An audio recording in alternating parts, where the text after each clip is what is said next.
Chris done abracadabraed us. Oh boy. He was there, and now he's gone. Oh. Wait till you see him roll up with his cowboy hat back on. Oh boy.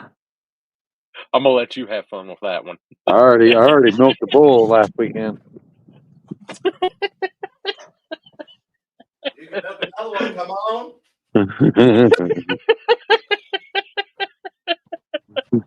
Oh shit! Look at this. Hey, Chris, I heard you milked the bull, but I heard you didn't use your hands. I don't know what happened. Oh boy. Dude, I know who he is now. He's Junior off of Smokey and the Bandit.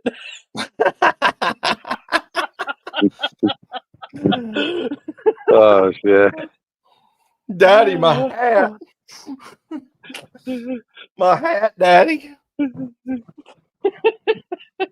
Shit. What's going on, everybody in the chat? What's going on tonight? What's happening? What's this? Share my referral link. It's a referral link that you can share to people. Oh, okay. And How do you fucking get rid of that motherfucker? How do you get rid of that? I think it just stays there, and while you're live, you can just hit it at any given time. Yeah, it's fucking. I'll let Chris answer that one. What a dick. The Texas one time now. I'm just trying to be Texan-y. I'm just trying to get my Texan-y in. There you go. So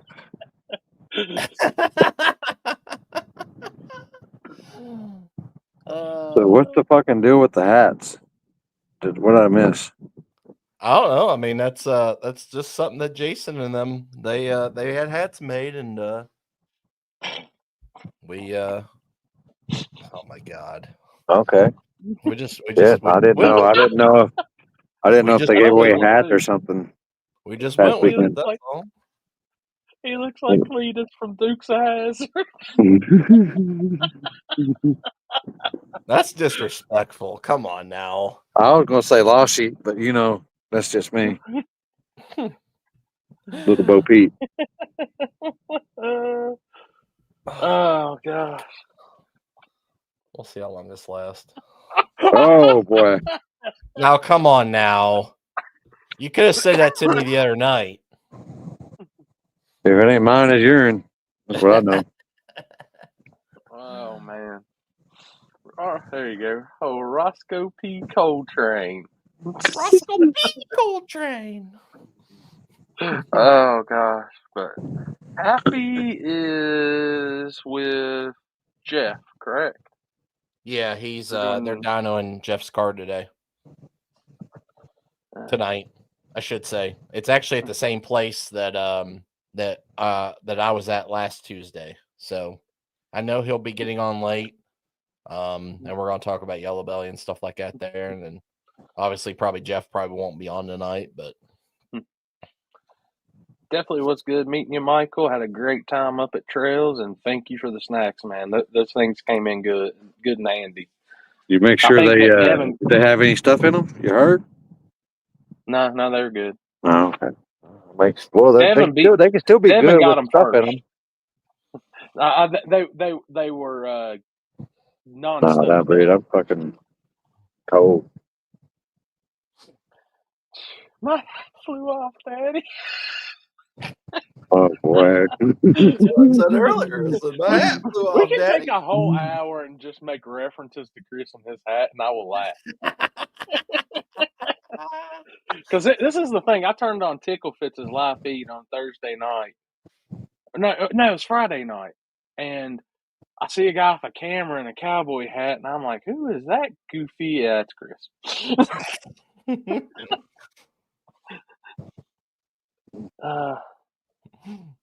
Oh man, it's a good time. But you had hat and pit vipers on? I had my Oakleys. Oh, okay. Oh, my Oakleys I always wear. About to say. Big Frankie. What's going on? What's up, player? So, What's up? did y'all by chance notice any of the pictures of the video Frankie's new wing? Yes, it's very nice. That was the most fitting thing ever. And what part of Ohio did you get that out of? Oh boy. When you walk into when I rode the scooter to the pits and I seen them putting it on the back and then putting the angle iron on, I was like, that's perfect. That's the best content of the weekend. Hey, Chris, if it make you feel any better, man, I'm from Texas, and I don't think I've worn a cowboy hat since I was probably fucking 7 years old. Hey, me either. Me too, buddy. Me too. They said that, I think it was PA. It was 4 a.m. when they got it. That's correct. That's funny. I used to, there was one night we used to cut when I lived in a little town south of here. We went out one night and was cutting signs down.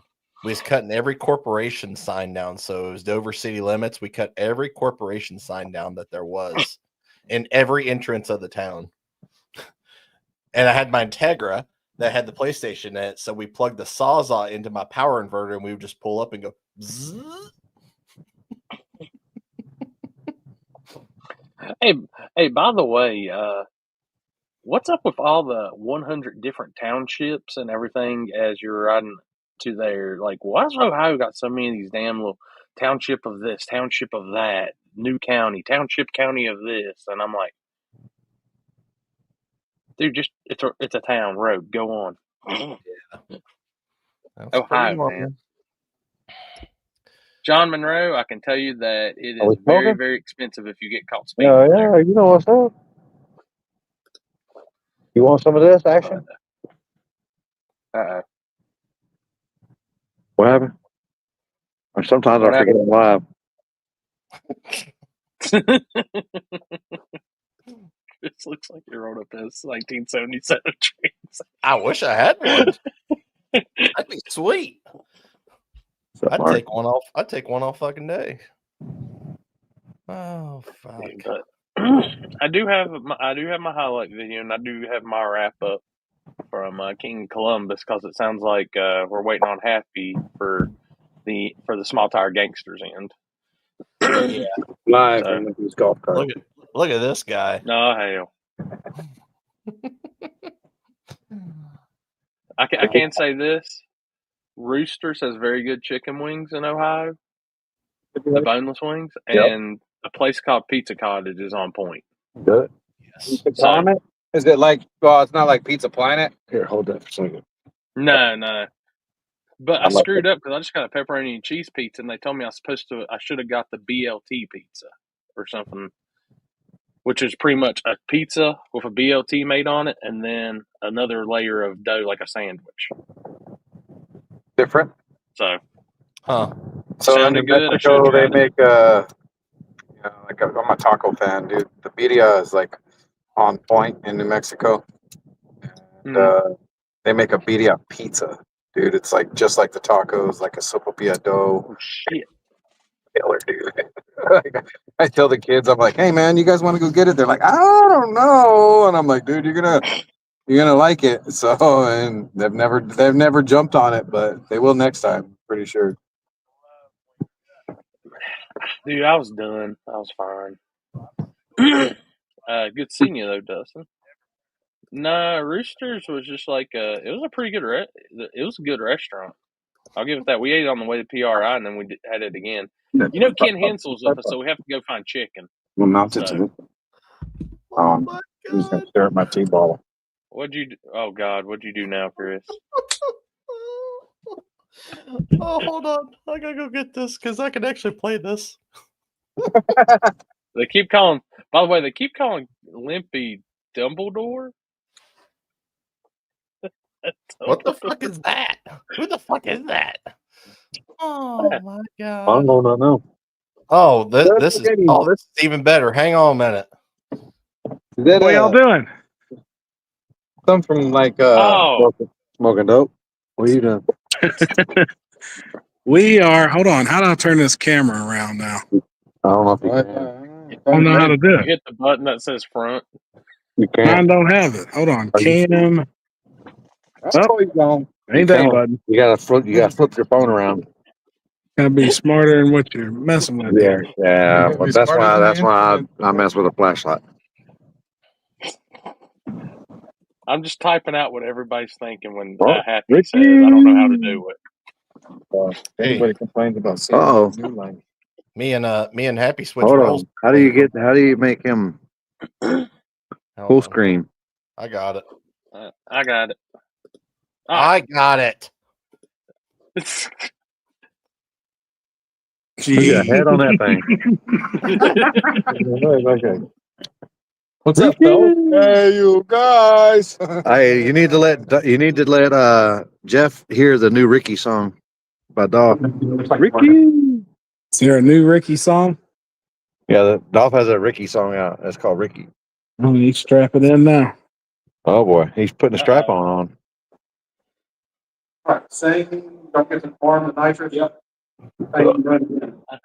Dude, I'm glad to see it. I remember the first time I seen Jeff in a car and he had a tank top on, shorts, sandals, and a helmet. Hey, he's got more safety equipment on the dyno than he ever has at the racetrack. I was going to say, Oh boy, he's making Hold on, he's about to make a pull. I wish I knew how to turn the camera around. Oh shit! Happy. Hit Control Alt Delete. Are you on the app or are you actually on the web? Arrow alt up. Page up. Chris, that hat looks good on you, man. Thank you. I heard he milked a bull in Texas this weekend. Didn't even use his hands.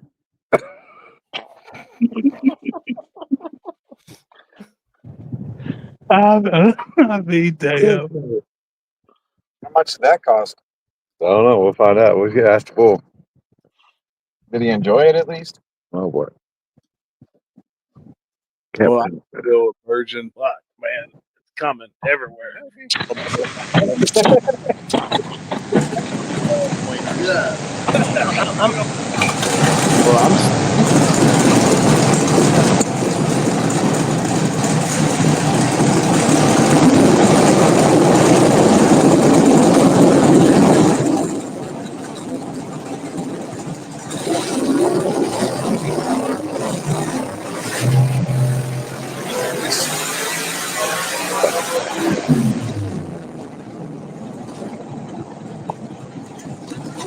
A nice little flame coming out. Made a pretty good lick right there. Hold on. Were you checking the air fuel? Oh. That motor? It's on system number 1. We got 3 more left to go. It wasn't too bad on one system. Oh, hey, I can't hear shit. They're gonna cool this thing off. I'll pop back on here in just a few. All right, buddy. Okay.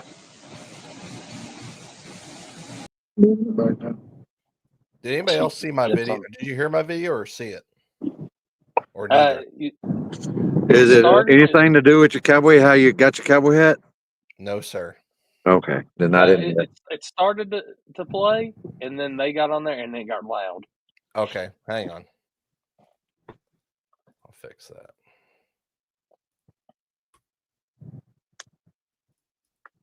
Well, I'm still a virgin. Fuck, man. It's that hat proves it. Dude, I love wieners. Yeah. It's the ultimate mashup. Since you're at home, you can do IT. Let me see if I got the video. I might have to get another camera. What's up, Dustin? Of Frankie and them installing the wing. Yeah, send it over. Let me see. Shit. You want me to send it through Messenger or text message? Send it through Messenger. Is he right or there? Well, this isn't the video, Oh, like they can't follow the cat track all across the grass. but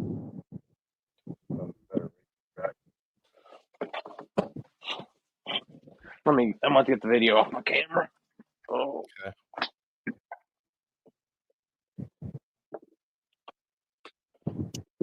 Dang.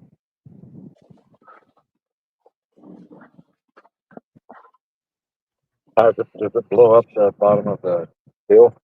The wind? Right, a little bit.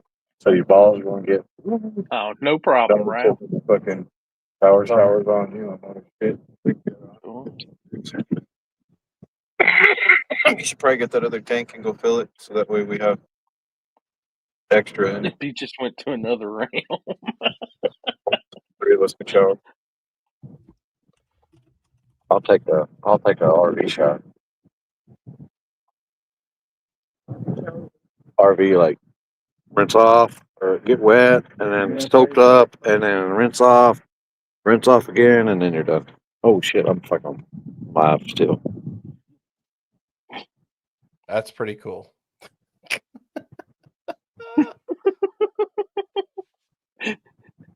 When Devin told me about it, I didn't really believe it until I saw it. When are we looking? Did they not have a wing on that car originally? Frankie's still on. He can tell the story in the comments, but from what I heard, it had a nice carbon fiber wing on it that was not secured down, and while it was being hauled, it exited the group chat. Oh, stole a street sign? Yeah. Gotcha. Hey, gangster shit is gangster shit. Sometimes it be that way. Yeah, you be like that sometimes. You get that on them big jobs too. Right. All right, Chris, I sent the video off of the DJI to you. Okay. Oh, shoot. Okay. Yeah, I can't wait for Mike to get on here because I make one of them things out of it. I didn't know True Street vehicles For needed big sale. lanes. Wings. Oh. What'd you say, Corey? Oh, when Mike gets on here, I'm giving him shit. Why? He has a big wing now on the back of his True Street car. Truck, whatever you want to call it. Oh, I did. He's going to catch hell. What? Did see that. All right. Right before driver's meeting. What's that? Yeah, you never.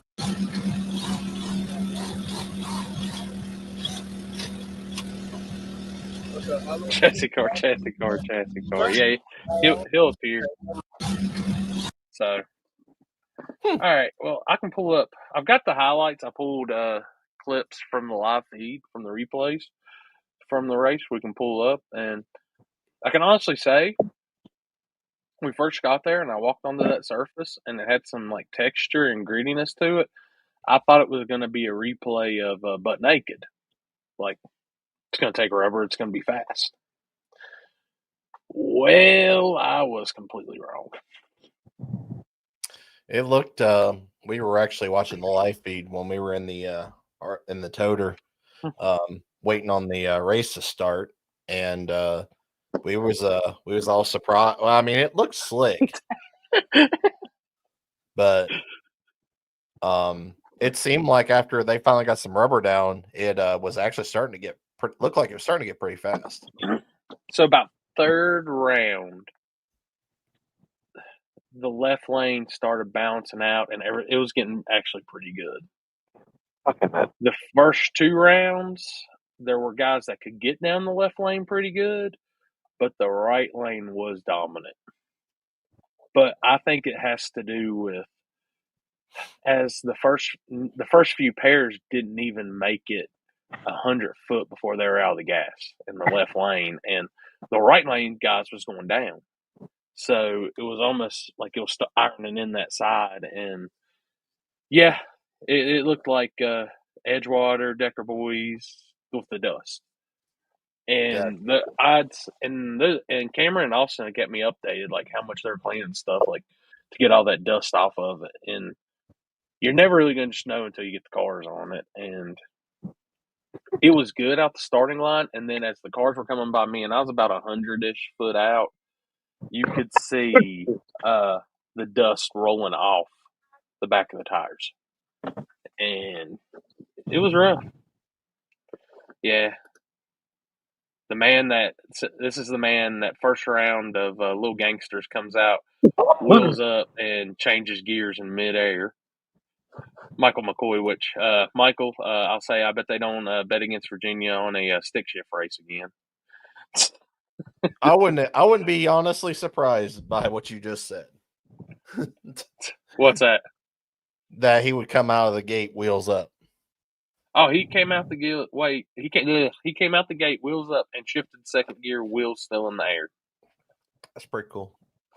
Floyd did his best intersection street takeover impression on top Floyd, end. dude, you are a fucking. Apparently, you drove over enough wet grass that you know what happens when you're on a slick surface. David Tabor in the house. That was the backup man this weekend, killing on the keyboards and backing up for Frankie. But let me pull the video up. Well, we lost Lampy. Well, check phone. Common problems. All right, yeah, I'll check it. I'll check in there in a second. Let me pull the video up. Where is it? There he is. That ain't good. Where the hell did I put the video? There we go. Where's that?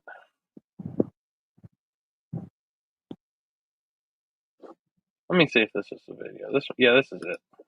It just renamed itself for some odd reason. That's just the finals. Okay, give me a second. Let me see where I screwed up here.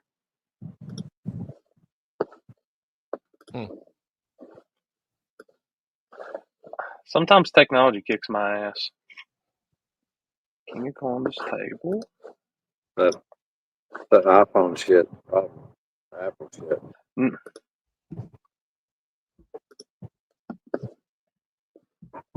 Oh boy, look out. Yeah. That's a shot. That's a good shot. They're coming for the X. They're coming for the X. That's odd. That only wrote one file. Well, give me 1 second. I'm gonna resave the file. Dude's a fucking clown. Frank. Yeah, it's cool. Definitely. That's the oddest thing I've ever seen. That it only wrote one file. I've never seen it do that before. Drive-by, Frank. All right, give it a minute. It'll be done here in about a minute. Okay. I'm Josh Bush. Hey, I will say I did learn Buckeye Lake is stupid nice. As Ken Hensel, Josh Bush, and them had like a baller ass Airbnb over there. Mm-hmm. And if I had to move to Ohio, I'd probably move to Buckeye Lake. Yeah. Ken Hensel, good lord. I mean, you know, when you got that kind of money, you know. Well, when I walked in the Airbnb, they had a basement, and Ken walked up and out of it. So. Well, that was his man cave. Yeah, I mean, he probably got a whole hidden fortress down there. You just don't know about. Oh, okay. Hold up. While I'm waiting on the video to write, I'll send you what Devin's sending to me.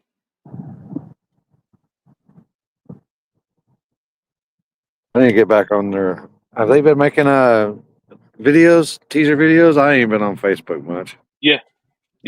Oh yeah, I need to get back. He made a good one. Get back on that shit.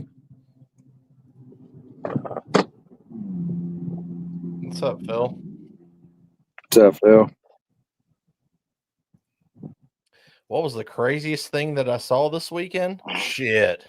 I mean, that bull come at him and you know. I saw some things this weekend. Needless I bet to you say. did. I bet you did. We saw on our way out of Texas, we were watching a guy who was training in a pilot grassy knoll for boxing. He was ghost boxing. We watched that happen. We You don't saw know a about guy, Perry Tyson. we saw a guy on the Oklahoma-Texas border that was in the grass on the side of the road. I don't know what he was picking up, but he had like a bag, and he was like picking something up out of the grass, and it was just very odd. You know that he's probably from Oklahoma, man. When they cross over, both IQ level lowers, or is it raises? I don't fucking remember. They're searching for the marbles. Yeah, probably out there searching for the marbles. All right, Chris, you should have a video. Mork's car wasn't that bad. I think it was mostly cosmetic on the front. Oh, what happened to?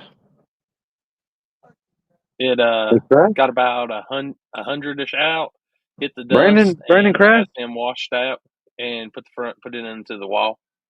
Oh shit! Fuck that guy, but is he all right? Oh, it was a slower crash. It didn't I said, it's mostly just. Oh yeah, I mean all his races are slow, so you know. Okay. But I got my video done too, but I'll let you show that first one. That first. Nose into the wall. Gotcha. All right. Damn. How's the stride? How's Ashley doing? Is she all right? Yeah. All right, just make sure she's all right. Fuck that stuff. Oh boy, what we got going on here? Is this the gay stuff? That's a Tabor Wing Building 101. Oh.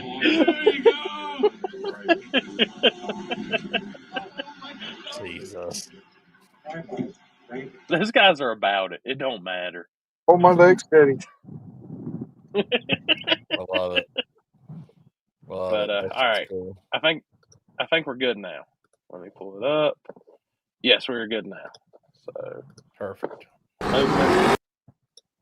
Sorry, you're going to listen to my commentary because it's straight from the live feed. This was the very first set of cars. Is that you? Is this your boy? Wait a minute, what? Is this your boy in the left lane?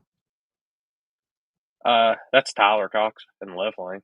Oh, I thought that. Well, I just seen it. I seen the wing. I thought it was Charles. Of course, I'm fucking high and I'm blind too. So Charles put it in the wall too. Oh, he did? Houdini. Yeah, Houdini put it in the wall on top end. Oh shit! Is it all right? Yeah, they're good too. It was you'll see the clip as it's going through top end. So this was the first pair out. I can't remember the guy in the Camaro's name, but I know that Tyler. It looks like Jesse Bowman. Yeah, there you go, Jesse. Jesse Bowman. Nasty car too. I will give him that. So this is first pair down, and this will give you kind of an idea about the surface.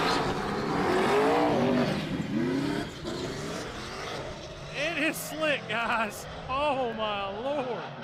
That was about a 5-mile track. Damn. Then Frankie. I think this was third pair or fourth pair. Frankie and Ryan McCoy.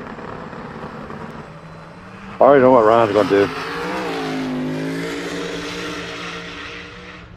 Right down. Frankie on a solid pass. That's what I figured. That's what I was thinking. Did you see all the dust coming off of it? Yeah. So this is Mork and Jarrett. Oh shit! Mork in the wall. Mork is in the wall. Like I said, he just kind of nosed it more than anything. Nothing crazy. Just looked like the front wheels were off the ground when he left, and the tire was crooked. Yeah. Well, it came up like he left hard. It left good, and then just Mork in the wall. Dude, it looked like somebody just pulled the rug out from under him. The whole ass of the car just washed out. Now this is Charles. Oh, Houdini in the wall on top end. Which it wasn't bad. I think he's fine washed out, because he got crossed the into finish it, line first. but I think it did some damage. So they just decided not to run.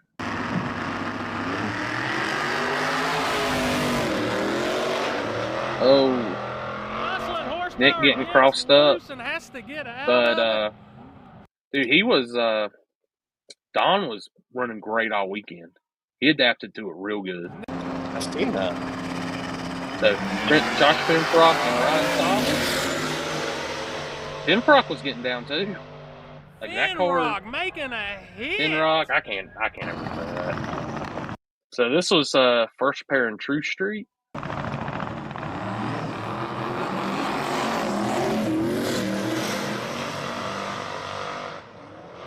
It's a paddle fest, but it's gonna be Jesus. This was Dave Jones. He's been on a tear at Dig or Die. I was actually surprised to see that car up there because I didn't really realize, and I think he might have been on the slick. It wasn't on the radio. I'm not sure on the Mustang, but dude, that was the thing in the left lane. If you could just hold it and not get out, you were good. So Floyd, as you can see, he is starting to get loose at the 330. Two belts having to paddle. Oh! And save it! he saved it after two. Yeah, he saved it. 360 save. I know. I need a down track camera, guys. So this was Lil Gangster's first round. Josh and Nick.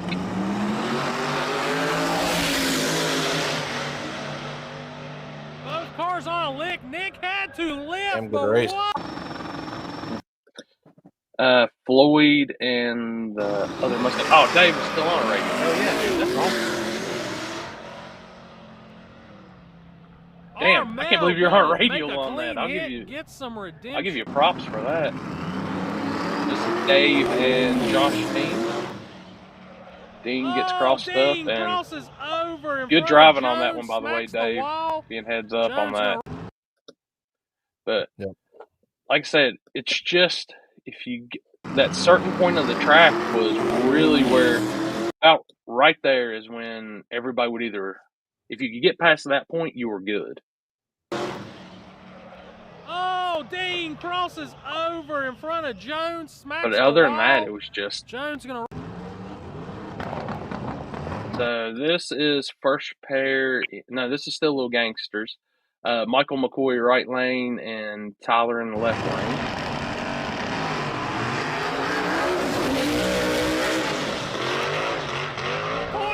Big wheel stand. Oh, my shirt on. It's over.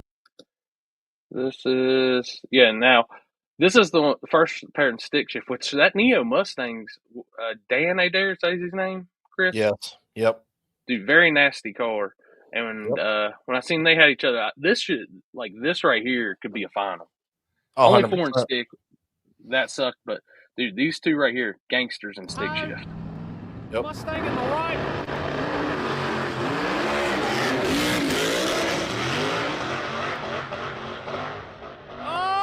McCoy as they will get into the beams here. So this was second round of small tire, which it was starting to even up the lanes a little bit. It's race time, guys. Small tire round 2.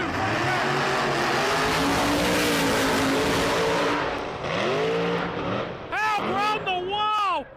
Which Bob's car is nasty. Bob Martre. I hope I'm pronouncing that correctly. Very nasty on that type of surface, really fast. So this was late model semifinals, Spango versus God, I can't remember, but all-wheel drive. It's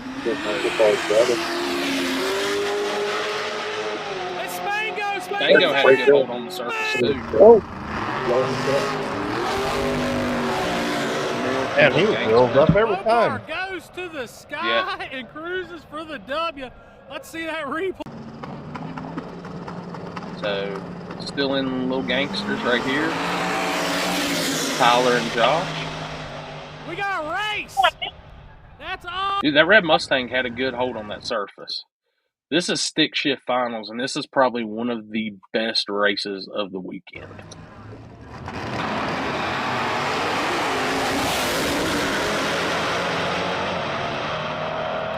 That's a hell of a go. Wow. So this was first round of second chance. Now the track is starting to come around. Both cars making good licks. Cox, it looks. Which, dude, Tolly and Cox, one of the best races of the weekend. So I seen this as one of the bigger upsets, which Pinky's car's rolling. They've got that thing really dialed in, but Team Denver, that's hard to bet against them on some surfaces like this. Pinky had Garrett's number when you do it on this pack. Pinky made a list. That's pretty damn good right there. Yes. Wow. This was a hell of a race. Deuce, Frito, and good. I'm just kidding, y'all.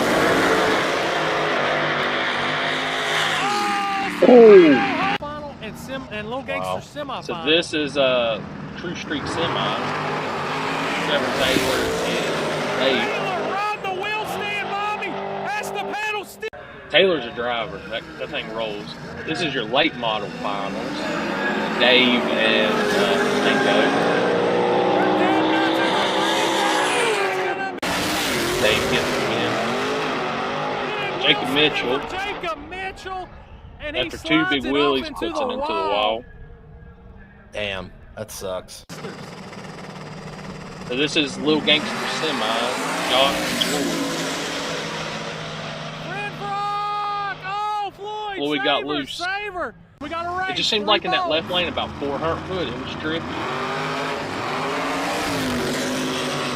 This is Little Gangster semifinals. Dave again. It's gonna be Dave. Coming back around him on top. This was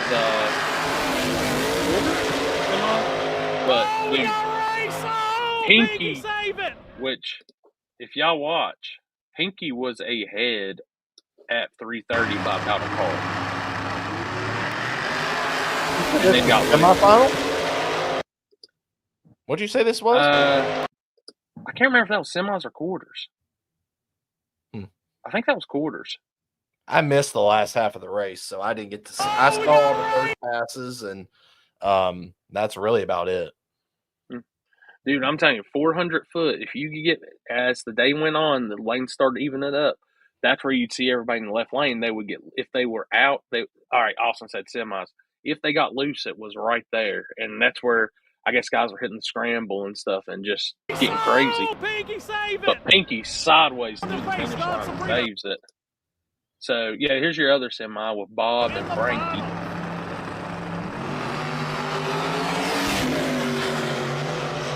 Frankie be driving! Frankie wasn't lifting. I'll give that props to completely Frankie. Outside of the rubber. That was crazy. Yeah. Dude did not lift. So this is Little Gangsters finals. Josh and Dave, which big props to Dave. 3 classes and let's see, semis and 2 and finals and 1 and 1. That's pretty damn good.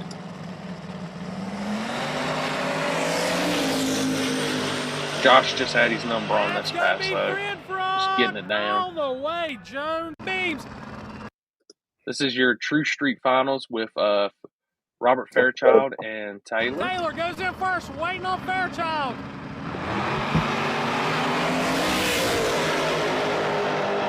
Fairchild's out. And this was small tire final.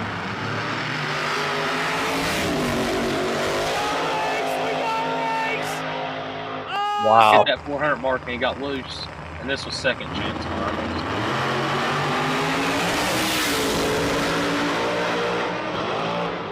Oh, that's gonna be. And that was Larry. Did you hear that? Who won? I didn't get any of that. Who Larry. won the small time? Don Saprito won small tire and Larry Houck won second chance. Okay. I got you. So It like started buffering or something right at the end there. yeah, it was. I think it's where I was pausing it and then letting it go. I don't think on Google. I didn't know if it was. I figured it. I figured it was on my end.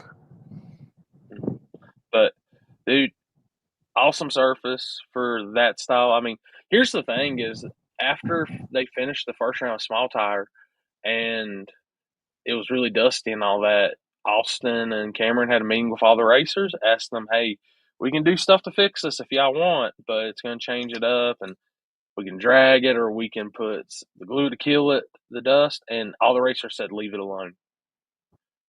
So I mean, I told him, I was like, wow. At that point, I kind of would have figured with everybody, you know, we've seen all the shit that's happened to these other races, people wouldn't have been too, too happy about with the dust and stuff. But the racer said, let it be. So, but the track did start coming around really good towards the end of the second round, beginning of third round.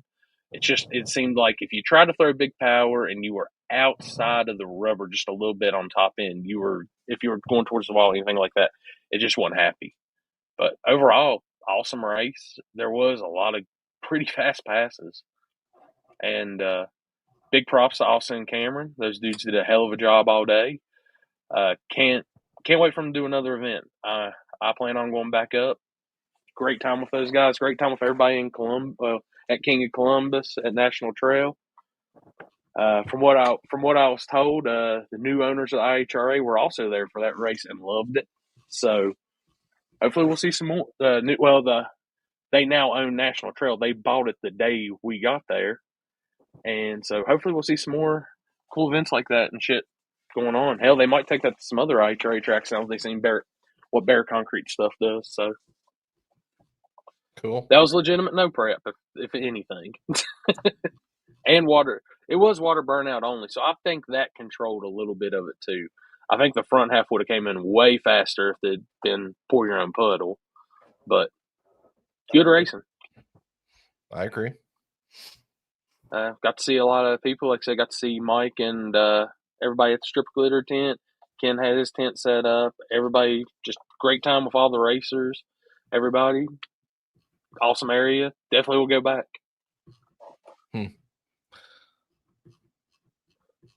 Cool. Oh, definitely wild. Definitely wild, James. That was an understatement. Yeah.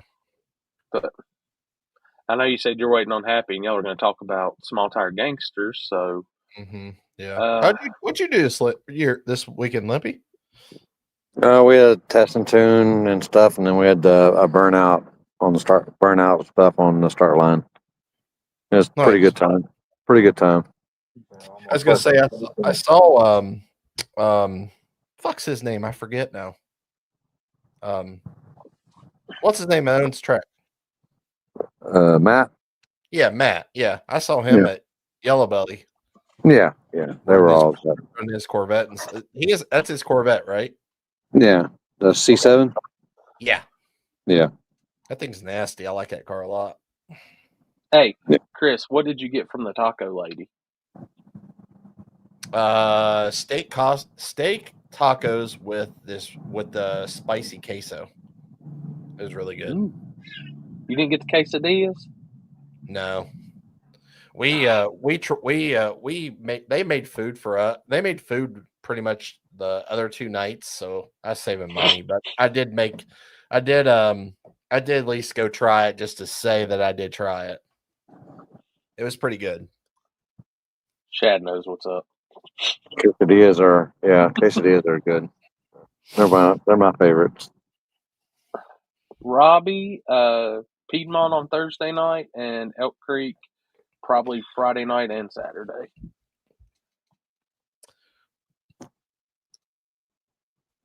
Oh. Yeah, it was cool.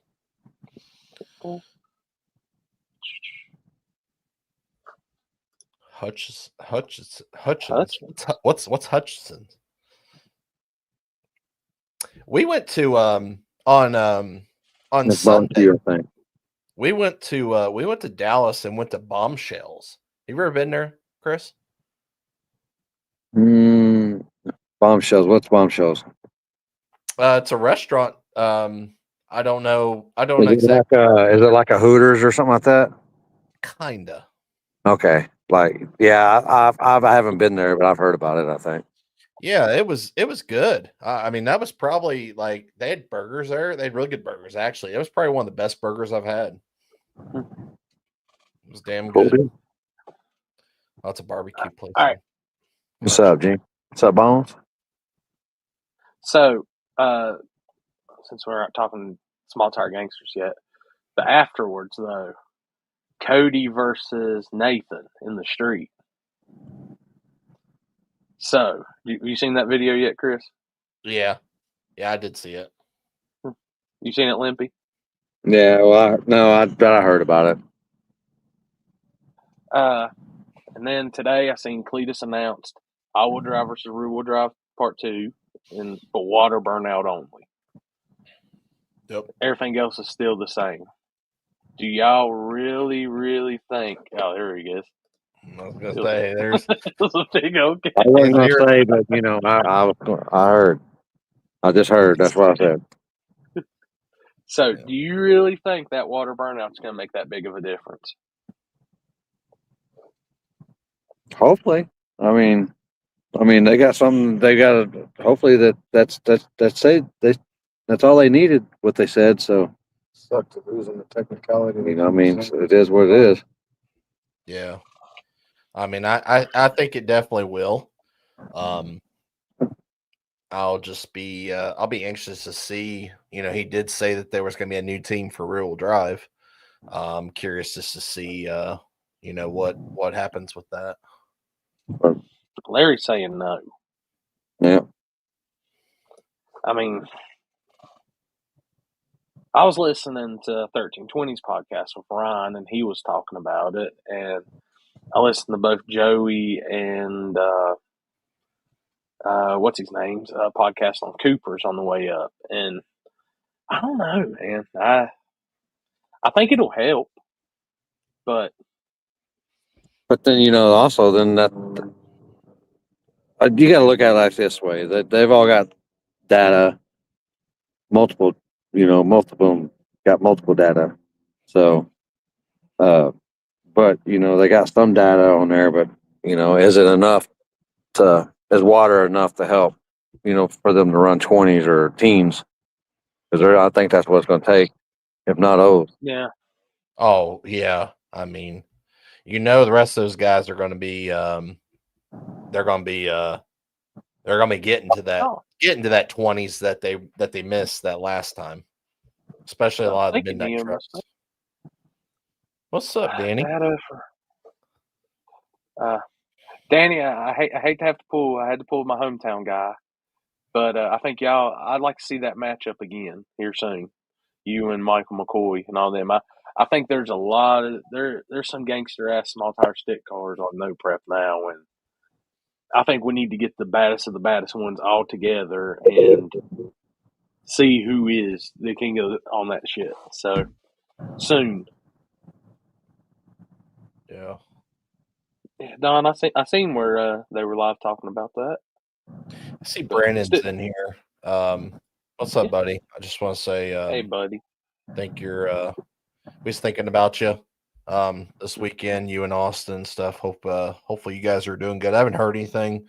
Kind of happy, kind of filled me in a little bit of what was happening. Just hope you guys are doing good, and we was thinking about you. Yeah, definitely. Everybody in the chat, if y'all can, keep Austin still in your prayers and all that. He's still got a long ways to go. Where did the kid get hit in the eye? That was at the gut. Yeah. There was a lot of crazy stuff that happened this weekend. Serious, Dylan.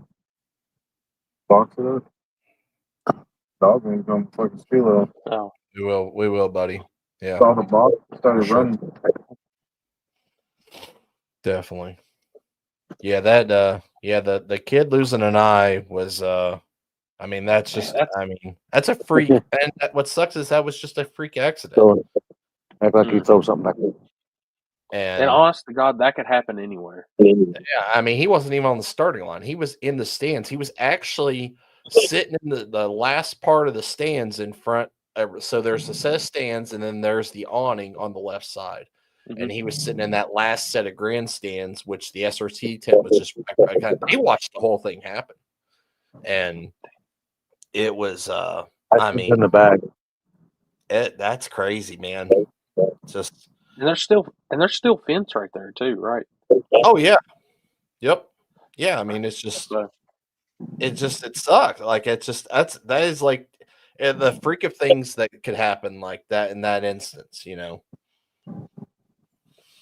I did see there's a GoFundMe out for his mother put together. It sounded like he was probably going to be a pretty good college football player. Yeah. And unfortunately, it doesn't sound like now that's probably going to happen. Which, I mean, what do you do Yeah. in an instance I mean, like that? Like people, and this is why we say people, when we tell y'all clear the lines and stuff like this and get back, listen to us. Yeah. So what happened is anything can happen. I think it was a Truth streetcar. I think was in the left lane, had a carbon fiber drive shaft. The carbon drive shaft exploded in the car, came out from under the car. I guess a piece of shrapnel went through the fence and went into this kid's eye. And he was bleeding like crazy. They said he was bleeding all over the place when it happened. And they were down for quite a while, waiting on another EMS to come pick him up while the EMS was sitting out the gate. But it's crazy. He's a sophomore. I think he said he was a sophomore in high school.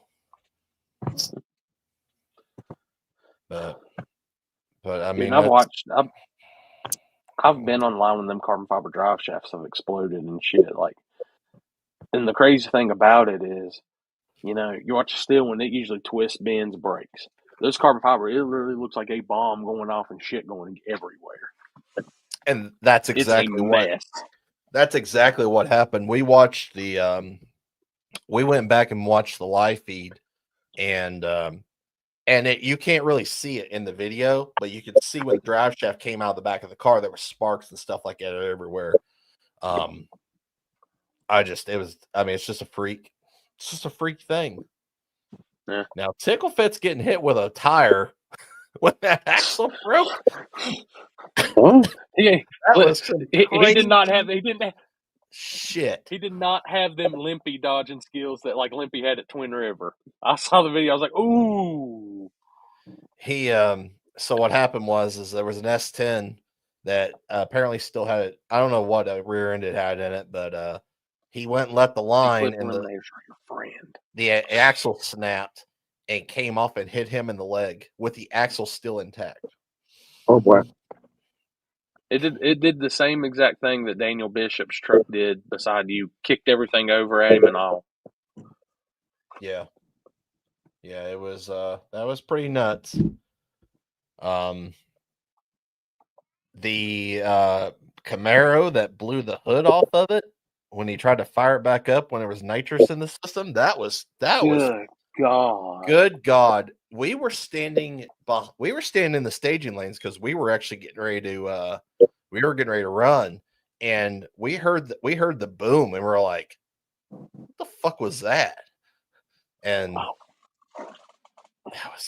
that was the craziest shit too. Hey, did y'all see the video of Rory, by the way? Yes, yeah, I did. That sucks. That sucked, Rory, but holy hell, that's like one of the craziest things I've seen because I've never seen both kick like that. Right. Yeah, it sucks. I'm glad it wasn't as worse as it could have been. Definitely. Like, dude, and like I said, people, if you ever get mad at us for telling you to get back, we're just trying to prevent shit like this. Sometimes it's not preventable. Like, that's a freak accident to happen with that drive shaft, but like these tires and stuff, like, guys, that can happen coming out of the burnout box, anything. When we tell y'all to move back, just listen to us. Yeah. I know that the gut's kind of its own thing, and now that you have stood 80 to 100 foot out the gut filming, Chris, what do you think? I mean, honestly, I wasn't really phased. It takes a lot to scare me. And honestly, I was actually going to stand up further down. I was like, because there was just so many people on the starting line, and it's hard to like film there. Like, it's incredibly hard to film there. And I'm like, I'm with you on that one, Chad. I mean, it was very challenging. Like, I I probably did some wild shit this weekend.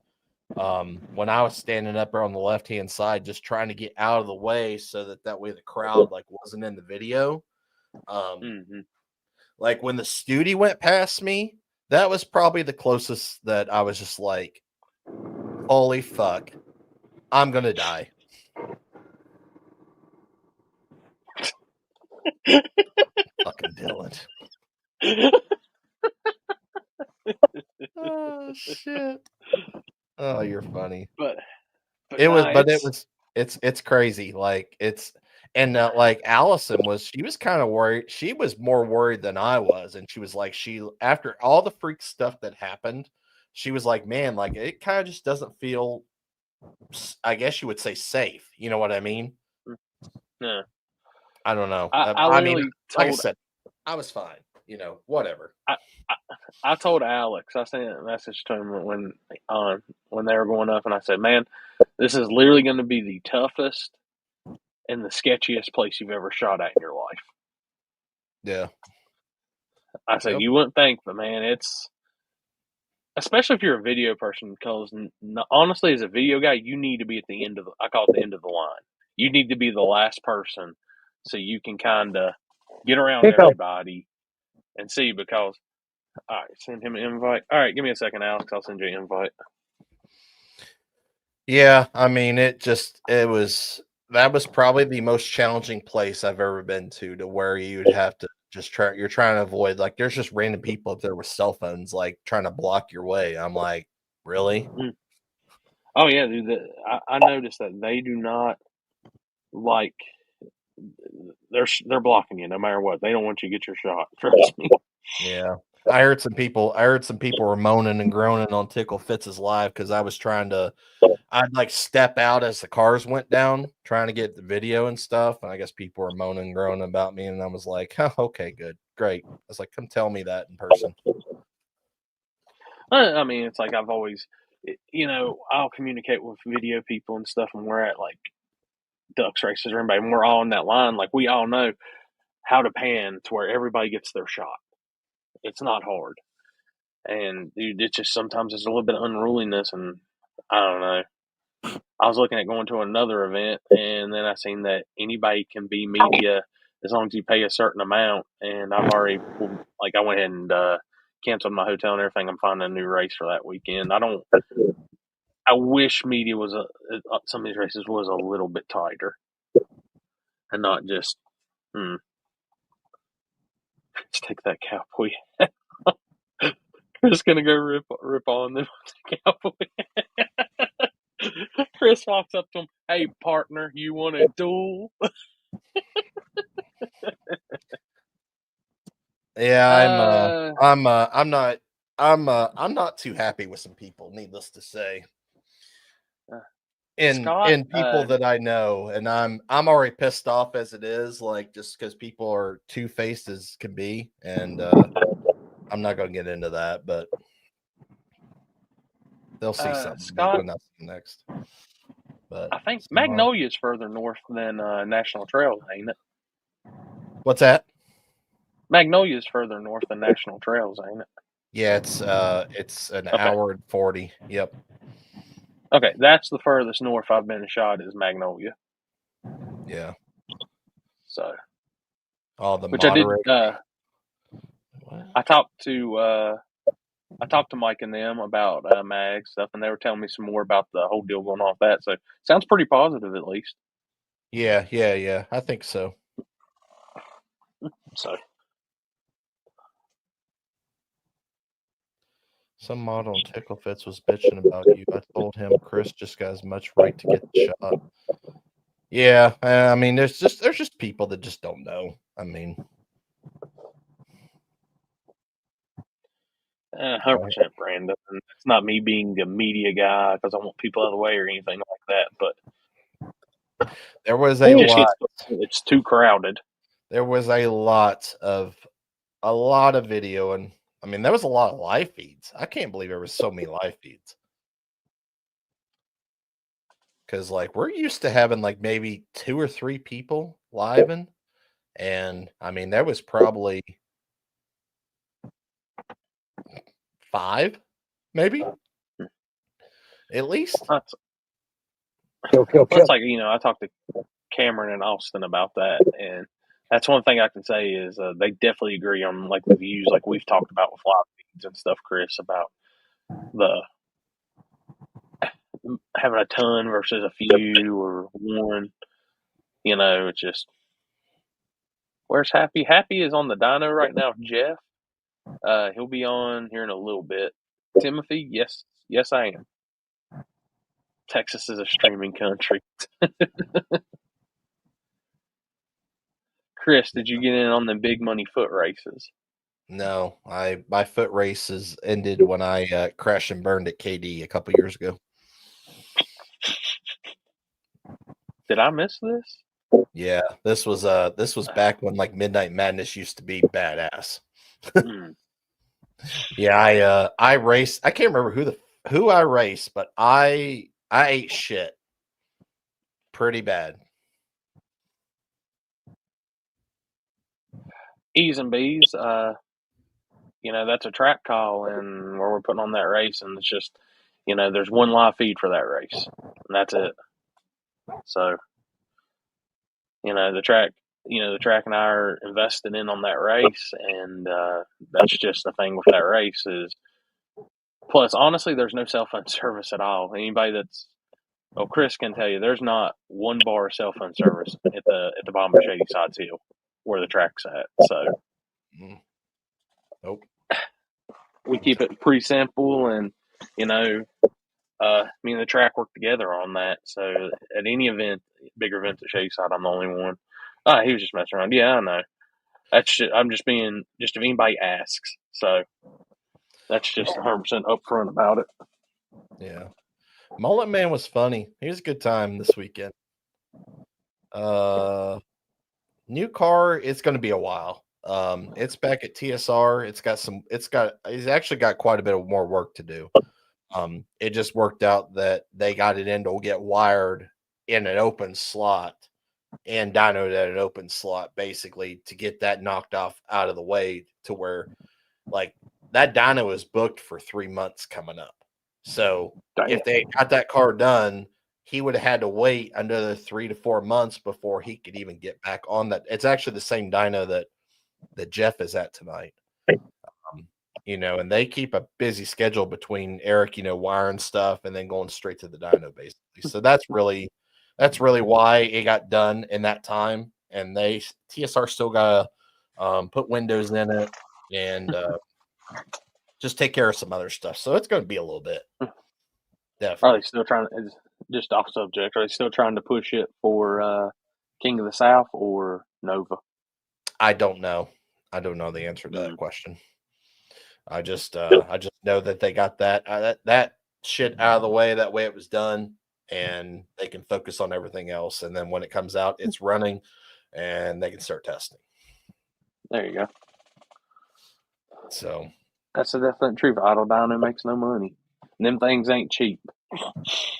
Dude, that dyno's sweet. I mean, no, a car made some serious power. Dude, that's I've never got to see a hub dyno in person. That's something I want to check out. It was definitely cool. They it was kind of a challenge because the shocks are sitting so close to where the tire sits. They actually had to take the shocks off. So when it started going on the dyno, it was doing this. Well, there was no shocks on the back of the car.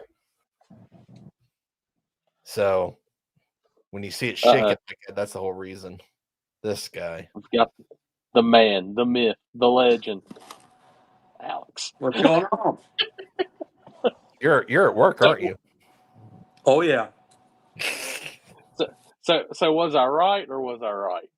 Oh, you were right. It's I tried to go past like where the concrete barrier started and like sit in the concrete barrier, and it was good for maybe one pass. And I was like, I can't do this. So I ended up like getting on like, let's see, the right side up on the where everybody parks, and like standing on the fence, shooting down.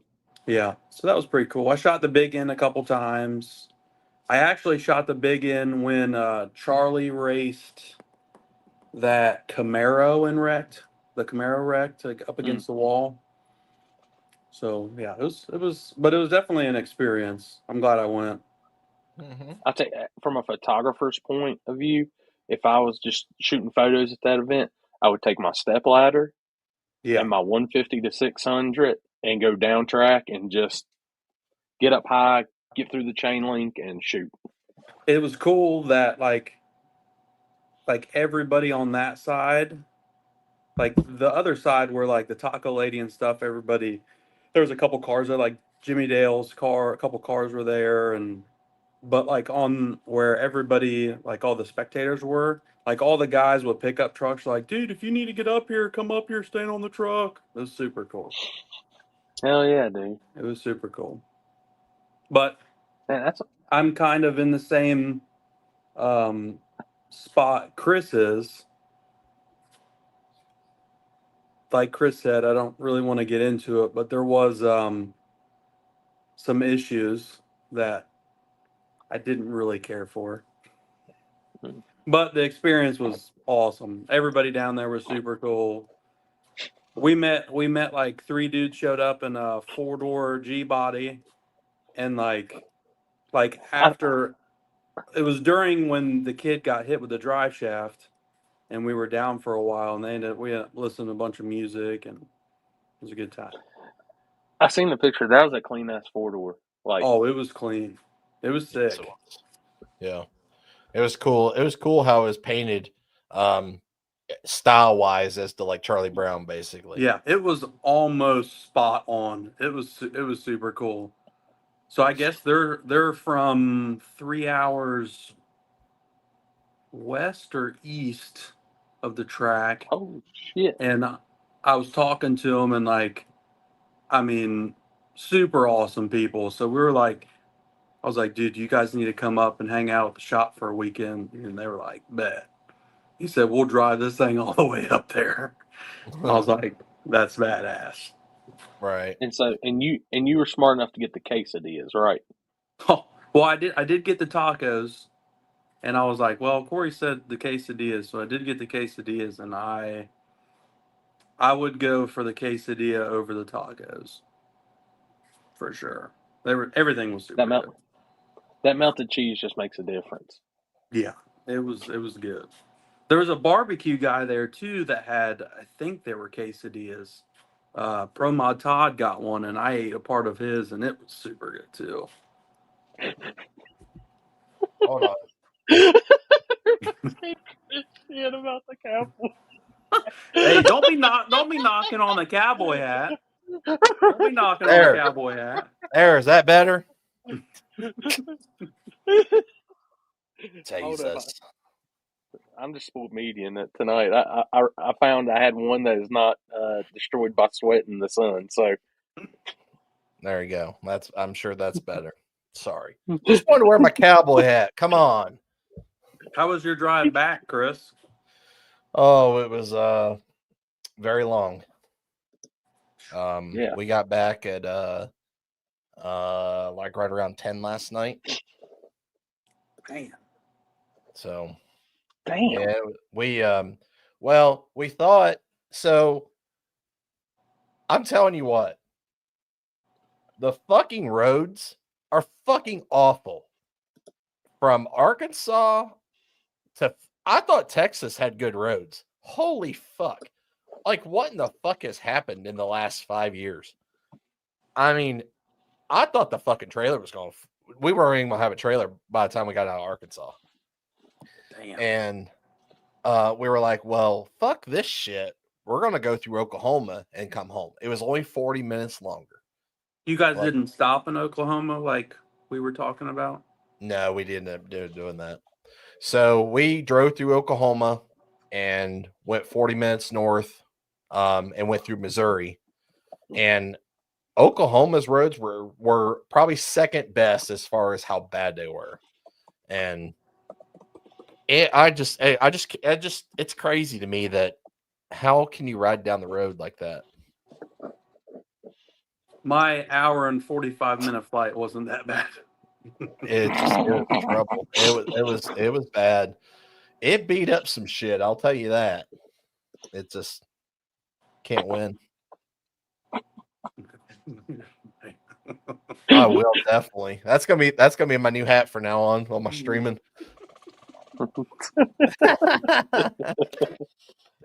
Hey, I will say this: like my most least expected thing on my way to Ohio this week was after I got off 77 and got out of West Virginia, and then crossed the bridge into Ohio.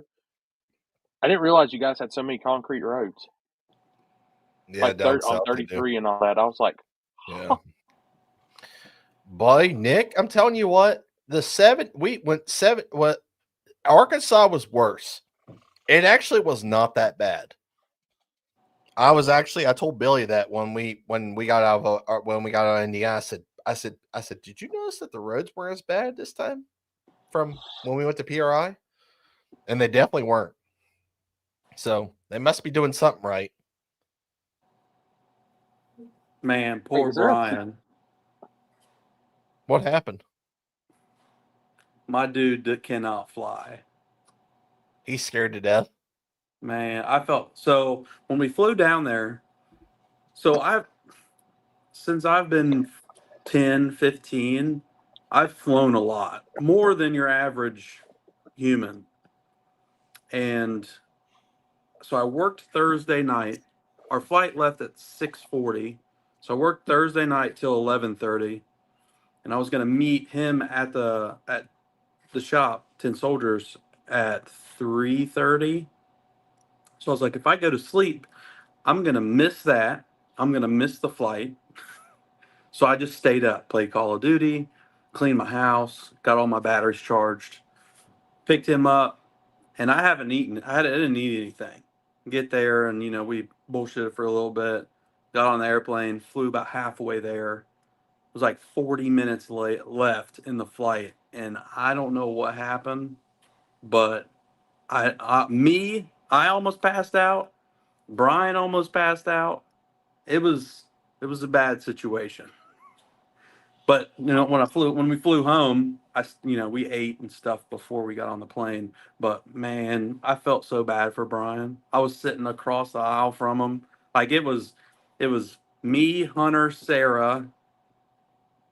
Todd was sitting in front of me, and then Brian was sitting across the aisle, and he just, I felt bad. Damn. Yeah. Damn. But once you got going and once we're like at cruising altitude, like he was fine. It was just the initial, all the movement, and he got real bad motion sickness, I think.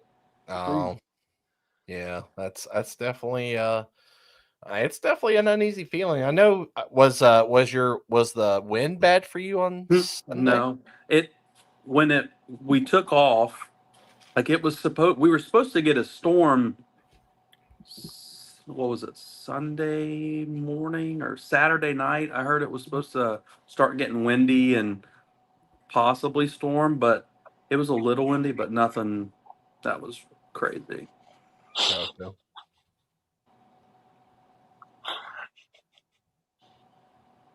Oh shit.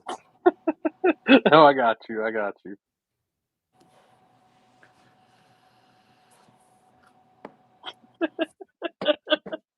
Sorry about that. Dude, I'm gonna say right now, Beasley has his fan submissions are on par. Do what? Beasley's fan submissions are on par.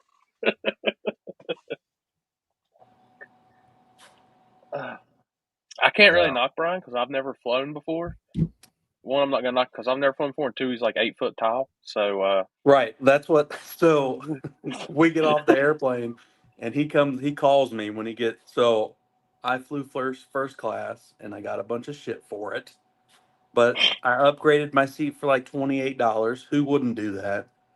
So I got off the plane first, and then he called me when he got his phone or turned his phone back on, and he was like, "Dude, I got fucked up," and I was like, "Man, I got sick. Like, that's never happened for me before. Like, I've flown an hour and a half, to 8.5 hours, and that's never happened. And he was like, good thing we didn't sit by each other. I was like, I know we would have looked like a bunch of bitches.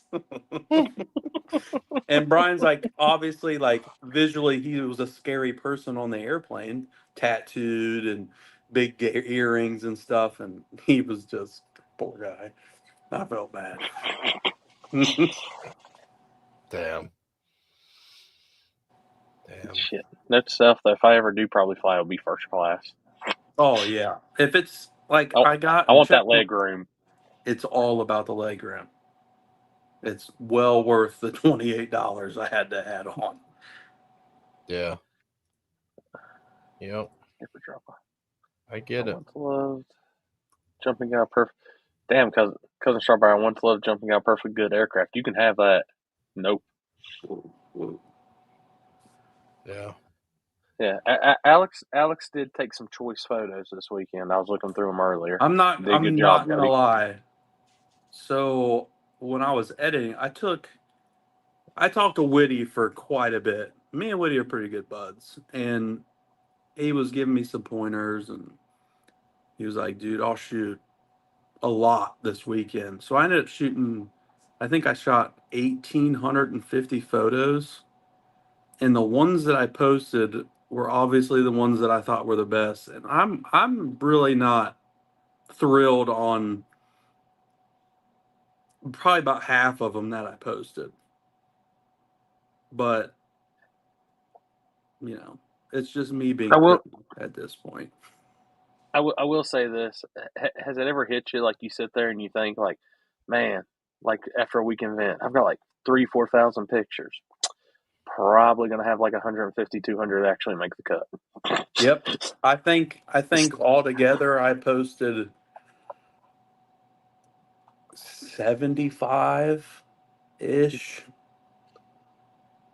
And yeah, it's just, I was like, man, I'm going to have all these photos to edit. It's going to be sweet. 80 photos later. Well, that's it. Dude, that happened to me with Rocking Cam at Duck's event. I had a bunch of awesome photos, and then I'm like going through them, and I'm like, because I was still working on like slow panning and all that. And this was before I talked to John at the gas station John Ford, and I was like, I was so hard on myself because of shit not being in focus where I liked and all this. And then I talked to him about it, and I was like, yeah, slow panning's kicking my ass right now and all this, and still trying to learn it. And he said, dude, you're out of just hold that button down. He said, blast that thing. He said, and just look for one. He said, don't just throw them in the trash because they're not. Don't worry about that. It ain't going to be perfect every time. Right. And I was like, if I told myself that, I would just like, bullshit. Yeah, it does. John Ford told me that. I was like, man, that dude's the man. I'm going to start posting all. Dude, he is the guy. My albums are about to be so huge now. Did you? I think he just changed his cover photo of that G body throwing all them sparks. Yes. He is the guy. He's a gangster. You know what makes John even cooler? He's shooting mirrorless Nikon now. Man. Nikon man. Dude, there's if you look at his photos from Southeast Gassers, he's got the Z9, and he's got that same 85 1.2, and just blasting and making. Like I told John, I was like, man, I could shoot my whole life with that same combo, and I've got that same lens. Never get one picture as good as your like everything you did with that lens at Southeast Gassers. I was like, damn it. What lens does he usually use? Dude, he was. I know at Southeast Gassers, me and him were first. I know he had his 150 to 600 on. I know he had his 85 1.2. Because me and him were going back and forth on what lenses we were going to use. Because I shot pictures during the qualifying and all that. And I told him, I was like, yeah, I left my damn 150 to 6 at the house. I just had my 70 to 2, which I used that in my 24 to 70. But I know he had the 85 1.2, that one, same one I've got. The big lens 85 and that 150 to 6. I'm like, dude, that guy just makes magic. Like, you could give that guy a Polaroid and he'd kill it. Right. Yeah, he's good, man. He's good. If anybody in the chat has never heard of John JF3, John Ford III, go look at his photography. There's nobody that comes close. His stuff is like so glass clear. It pisses me off. I told him, and he's one of the few people. He's one of the few people that really taught me in the beginning, and just like hell, that was the best part. I told somebody that was the best part about Southeast Gassers. Yeah, I got some cool video in this, but talking to that guy and just the tips and tricks and everything he was telling me and showing me, it's just, dude.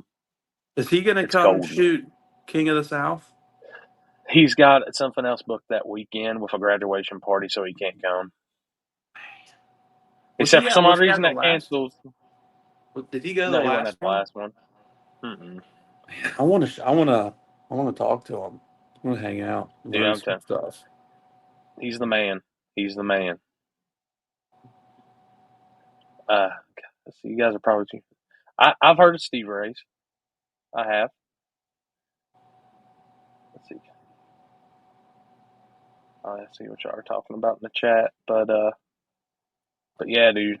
Which I gotta work on y'all's media. I'm starting to work on y'all's media stuff tomorrow.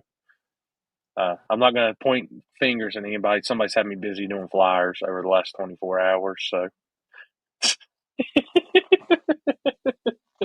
Which we are 100% solidified 64 car field now. Everything Nice. is set. And hold up, I'll pull it up. Man, So I dropped it today. I know it's a little tight to read, but we are 100% solidified 64 cars ready to rock. We were in the war room for a good bit on that 64 spot, but it's all settled and done. So we are ready to rock. And should be good. Did Canada Alex ever get in touch with you? No, not yet. I think he's still waiting to hear if he can come. I have a room booked, but I mean, I talked to Happy a little bit over the weekend about maybe a bunch of people pitching in for an Airbnb, but just to make sure, I do have a room booked. Oh, what's going on, Drag Illustrated? What's up, buddy? Excited, hoping to make it. Shit, you know you're going to make it now. Come on. That's the biggest small tire race of the year right there. I've seen him self-carring some oil dry on Friday for the oil down. Yeah, I did. I saw him out there working. Uh-oh. Hell, dude, you see the Corvette he's got for sale? Nope. Oh, go to his profile and look at the Corvette for sale. It's his car he bought, the nitrous car. It is probably the cleanest. I'm not a fan of Corvettes in that model, but damn if that thing ain't clean. We'll have team members there. Hell yeah, buddy. I know I've talked to Craig. I know he said he's planning on being out there and a couple others. So awesome, dude. And if anybody's looking for the live feed of that race, this is Wes. Wes, just shoot me a text, man. We'll get you taken care of. Don't worry about that. You know that. Oh, and it's Big Dog Week too, Wes. So I'll be down at Big Dog this week. So, yeah, him and Mr. Keith Haney were in the house, the one night. What? Yeah, they were there. They were there at Yellow Belly. Was it Friday? Yeah, it was Friday. I thought I saw him walking around Friday. Yeah, they both were actually down at the big end because we had that massive oil down from that car that did the wheelie and decided just to not stop. Yeah. And pretty much destroyed the track. But yeah, everybody was pitching in, trying to get that cleaned up because that was an absolute mess. It was a disaster. It was more than a disaster. Was that Friday night or Thursday night? It was Friday. It was Friday night. Oh, okay. Because I know I watched the Camaro do the big wheel stand on Thursday night and pull from, what was it, like 200 out to the pits? Or maybe it was Thursday. I can't remember. It was either Thursday or Friday. It was probably Thursday. I know. Yeah. What was it? Friday. I was watching it Friday, and then about midnight, the pillow got really comfortable, and the laptop was still open playing, and I was gone. Yeah, it was Thursday. Okay. Yeah. The poor guy didn't lift. and I was like, "Holy shit, this is going to end bad." We watched it happen, and I was like, "Oh boy!" I went down there, put my foot in it, and it was like I slipped on. As like I put my foot on an ice skating rink. It was pretty bad, but they got it cleaned up. There was a lot of cleanup this weekend. That track's also on my bucket list. I got to make it to XRP at least once in my life.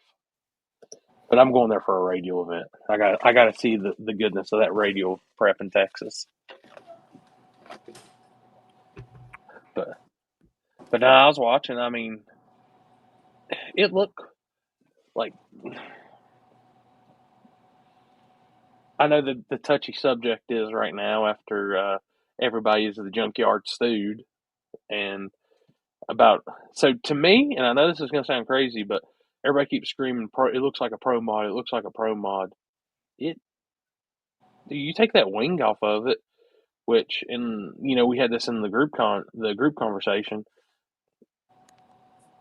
Even with the wing, to me, it don't look like a pro mod, but that's just me. But I see where people say it does. But I'm looking at it just the way the front end looks, everything, the body lines, everything. It's still, it's a steel roof and quarter car. It doesn't look pro mod to me. Man, it was very impressive.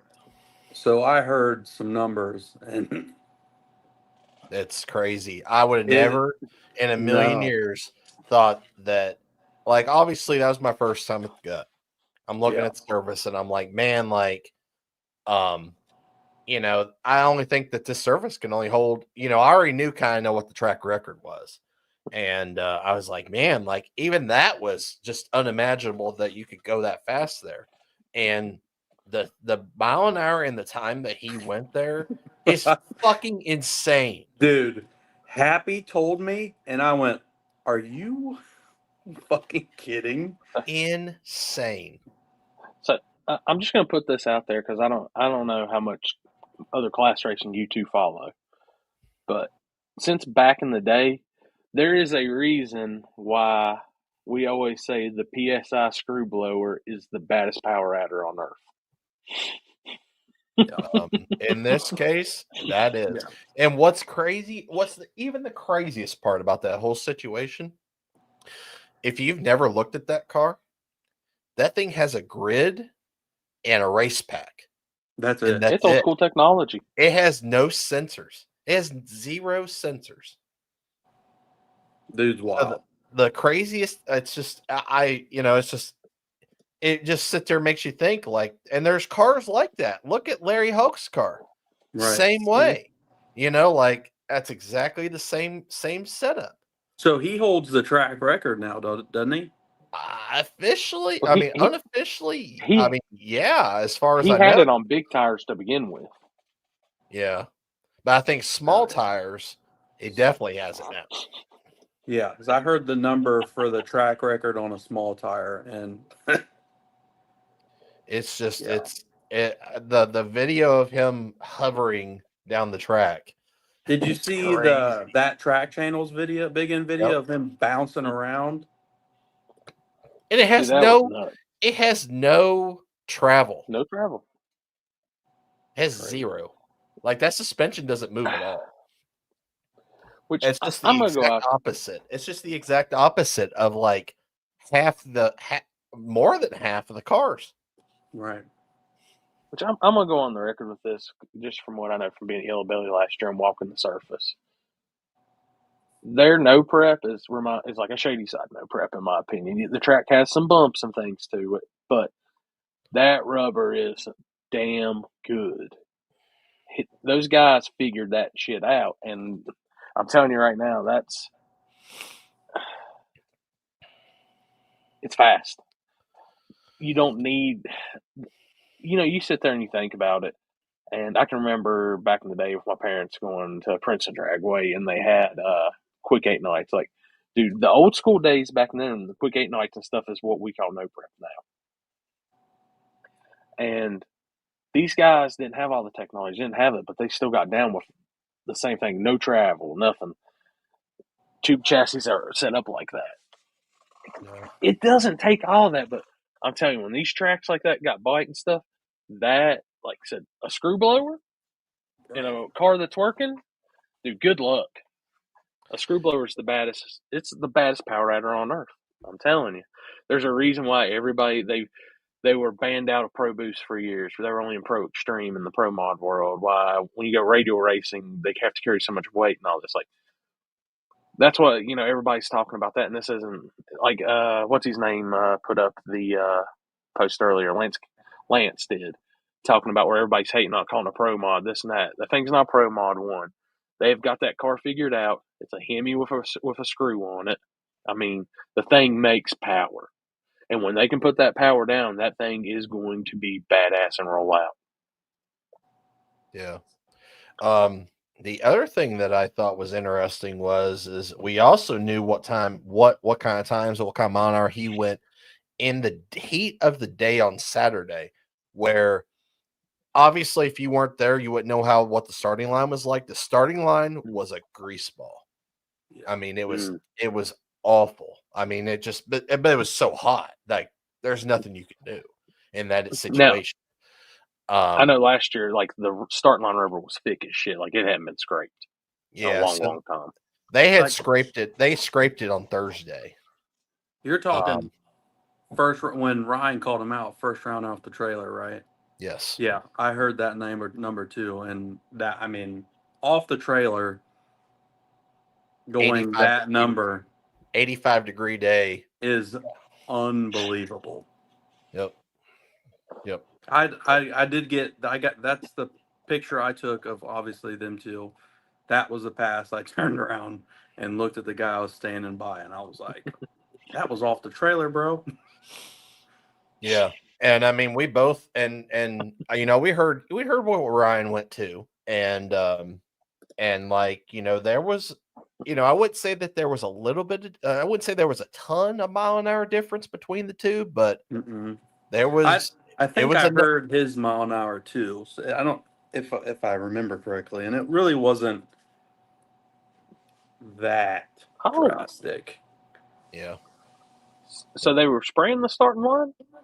So what they did was they prepped on Thursday, and then they didn't touch it after that.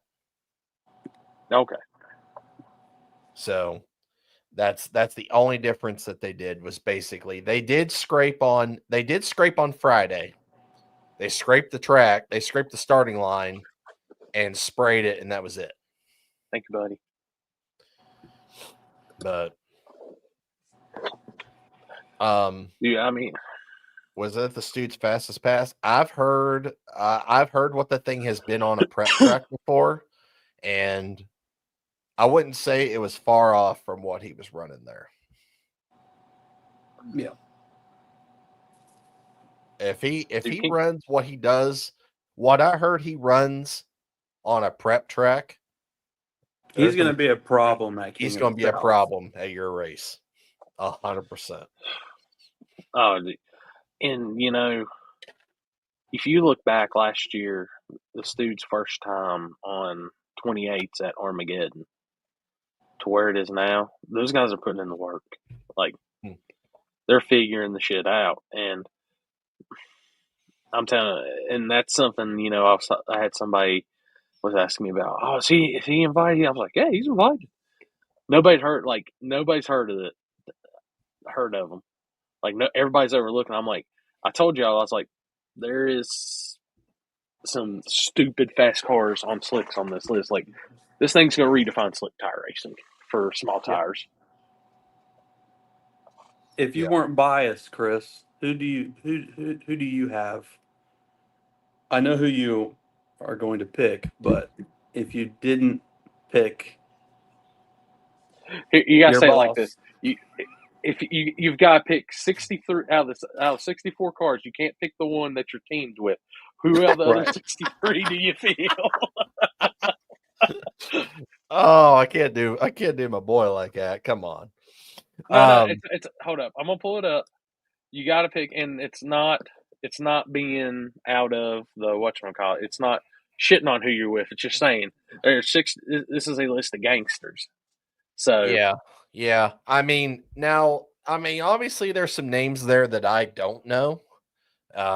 You know, because I don't follow the radio world. Like it's not for me. Like it's just and there's cars though that's on there that hasn't even made a pass yet. I mean, let's talk about Justin Reed. Like I heard what Justin Reed built. I heard, you know, like what that's going to be. Like I don't know, you know, at this point right now, and Rob, like that's another one. Like I don't know. It's going to be a toss up. It really is. Yeah. Just because there's guys on there that has cars we have not seen. Obviously Ryan is going to be a problem. Needless to say, no matter what. Yeah. You know, every race he's figuring out that air system.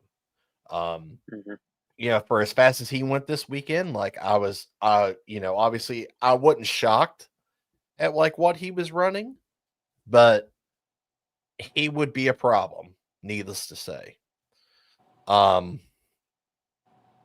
don't know, you know, it's this year's going to be, it's going to be different. Yeah. I think I'm just going to go ahead and say it. I think you're going to see a new winner.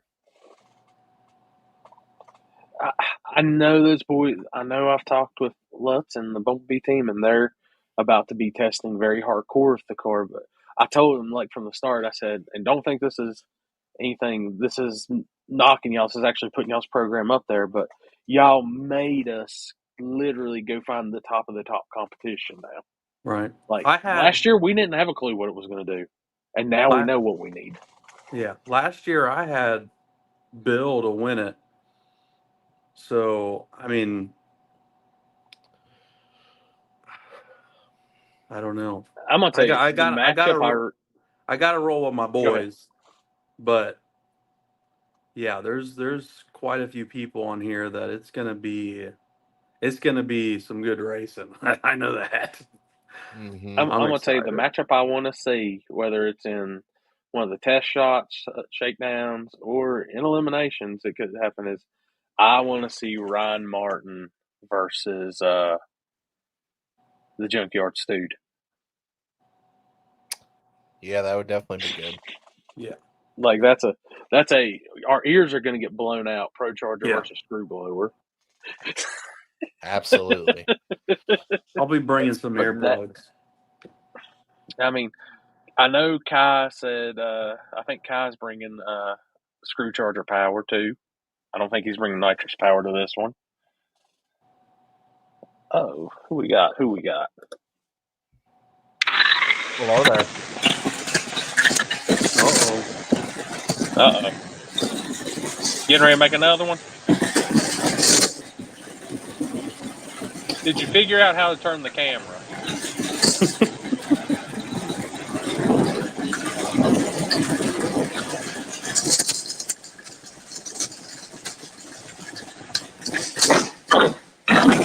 Are we getting gorilla flames this time?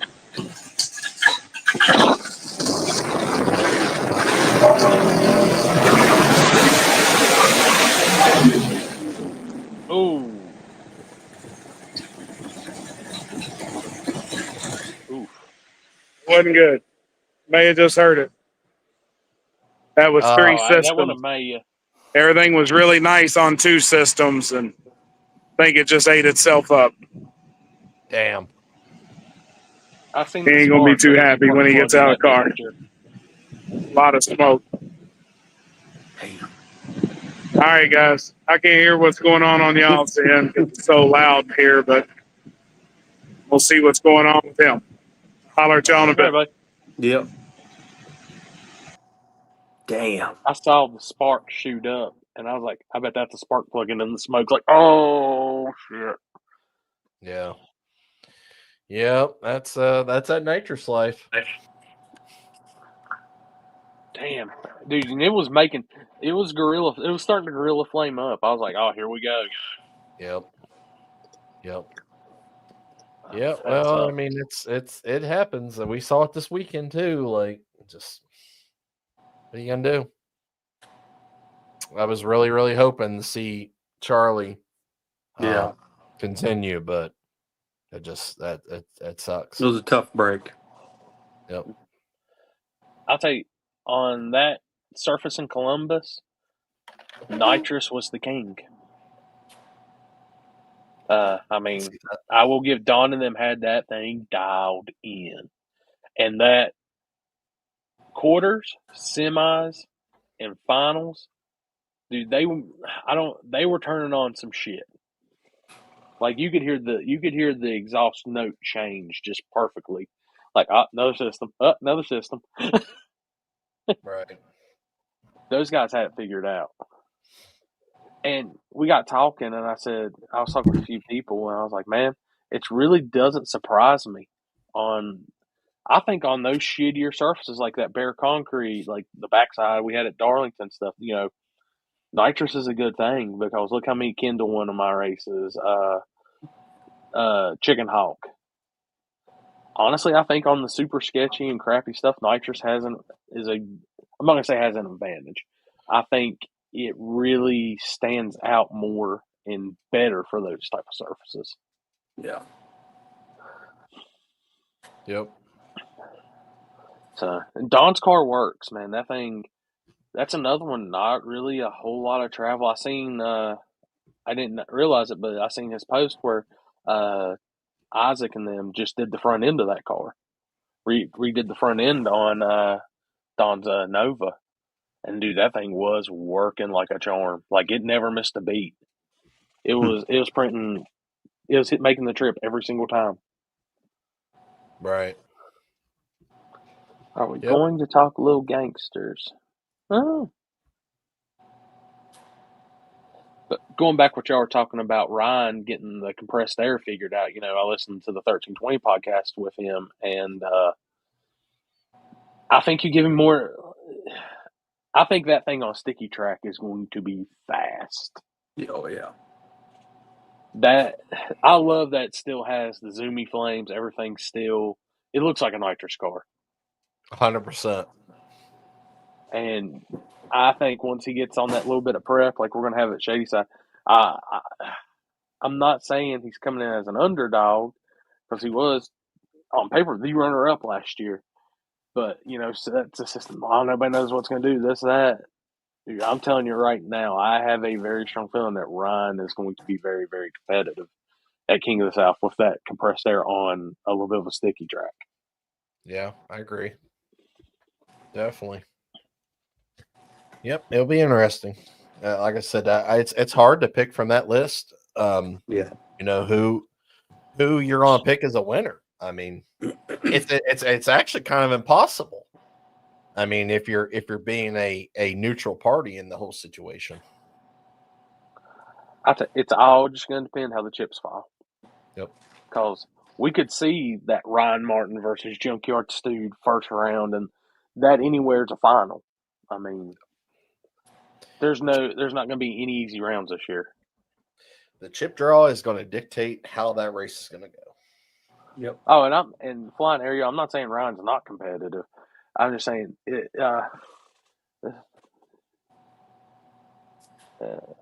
Wait a minute. I'm not saying he's not competitive. I'm just saying they're still working out that compressed air system, and I'm thinking, especially take Sunday's conditions we had last year. Ryan is going to have a hell of an advantage making his own atmosphere when everybody else is going to have that shitty, humid, heavy air working with. Ryan's going to be flying. He's going to have his own atmosphere. It's going to be dialed in perfect, which I think you're going to see a lot more cars after we start seeing more ETs and stuff. The radial world is the one I'm waiting to see pick up this compressed air because they can get a lot of advantages out of it and be able to stick that tire and boom, go. Yeah. Yeah.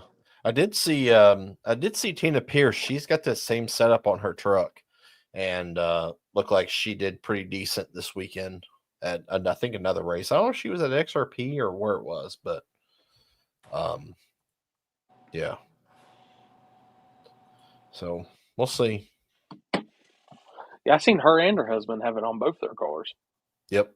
They've had it for years. They've had it for years. I mean, it seems like it'll work. We'll see. I mean, the way they were talking, like he said it. After you get past the initial cost and everything on it, I mean, you can make your own air, fill your tanks up, be done. I mean, I think it's a very lucrative thing and a very awesome idea for racing. Yeah. Yeah, Eric was telling me about them. It got too cold with the methanol. I was like, how in the hell? Oh, okay. They were at Tulsa. Okay.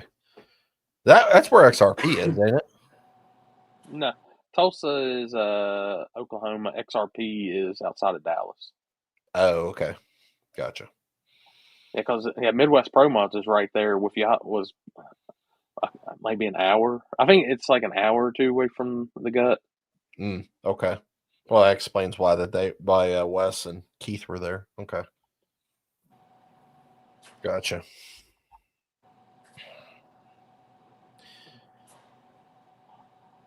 What were your impressions this weekend, Alex? It was a good time. I'm definitely glad I decided to go. I was unsure, being my work schedule and the race schedule that I'm shooting. So I was like, man, I don't know. Because Poland ended up reaching out and they said he wanted me to shoot the event. And I was like, let me check the schedule first. And ended up working out. But yeah, it's definitely a vibe. Yep. And I had Waterburger. There's actually the real question. I had Waterburger Friday. I did have Waterburger. Yay, nay. Spicy ketchup is fire. All right, for fast food on a burger level, what do you think? I thought it was good. I thought it was I'd give it an 8. The spicy ketchup is just, more places need to have spicy ketchup. Well, dude, Walmart, my Walmart has all their sauces now. Huh. The ketchups, everything that they have. I'm like, but they're getting, there's a Whataburger like 20-ish minutes in South Carolina from my hotel at Shadyside, and then they're putting one in Hickory on my way back from Shadyside. So, but dude, I'm gonna tell you right now, I'm mad because I didn't get to try when we went to that pizza cottage place outside of Trails, and I just got pepperoni pizza, and they said, "Oh no, you're supposed to get that BLT. That's what they're world famous for." I'm like, shit, I don't know. I don't think I've ever had that place. Dude, it's good. Which I'm gonna give y'all, if y'all do go to that Roosters place too, don't order 20 wings. Oh no, I've been to Roosters. There's Roosters all around my house. They're all right, I guess. Yeah, I ordered 20 boneless wings, and one of their boneless wings is the size of everybody else's 2.5 boneless wings. Right. Yep. Yeah. Dude, me and Josh Bush were hurting. I brought a 12-pack, and I did not drink 12. I can tell you that right now. Everybody was dipping into my Mel Yellow stash. Oh my! I call bullshit. He drank 12 within 40 minutes. No.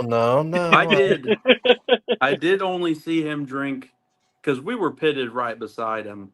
I did only see him drink one the whole time we were there. I only saw one in his hand, and I was pretty impressed. Yep. Dude, I should have told y'all. Well, hell, I'm not gonna see you, but to get me some Mr. Pibb Zero while you're in Texas. Oh. Zero. I didn't even make it to a store. I freaking I bought all my stuff before. That way we were stocked and didn't have to go anywhere. Papa Boo's? I don't think Papa Boo's is open yet. Is it?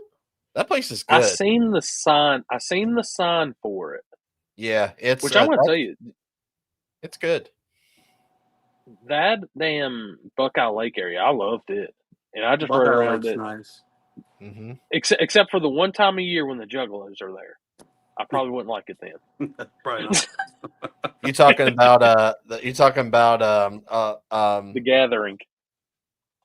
The Gathering.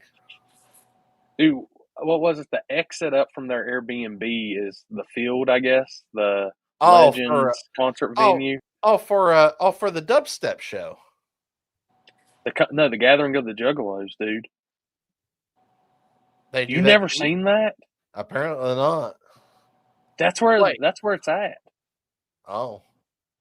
Hold up. I'll send you. Hold up, I'll send it to you. I had to take a picture of it. Yeah.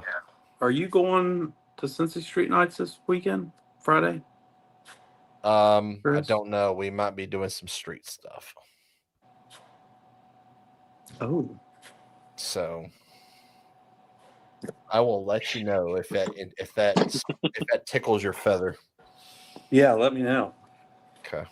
Oh, Beasley, yeah, I seen yours. I gotta get it too. My phone's going off left and right. Let's see. Oh, damn, Beasley. I'll send that to Chris. Chris is IT this weekend, by the way, guys. Yeah. Yeah, dude, there's that I just sent you. Then there's a big like tractor trailer to the on the side of the right road that says Juggalo parking. My gosh. And I'm not hating on them at all. No. I'm just saying I probably wouldn't be in that area around that time. Whoa. Oh, holy crap. Whoa. My phone's about to die, and I'm trying to find a charger. What my boss is there.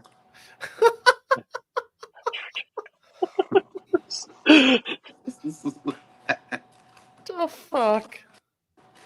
Wow. Dude, so that's the whole Gathering of the Juggalos area. And then we were in Roosters, and the girl that was waiting on us, I think she was like 22, 23, and they kept asking her, Josh did, hey, can you tell us when the Juggalos are here?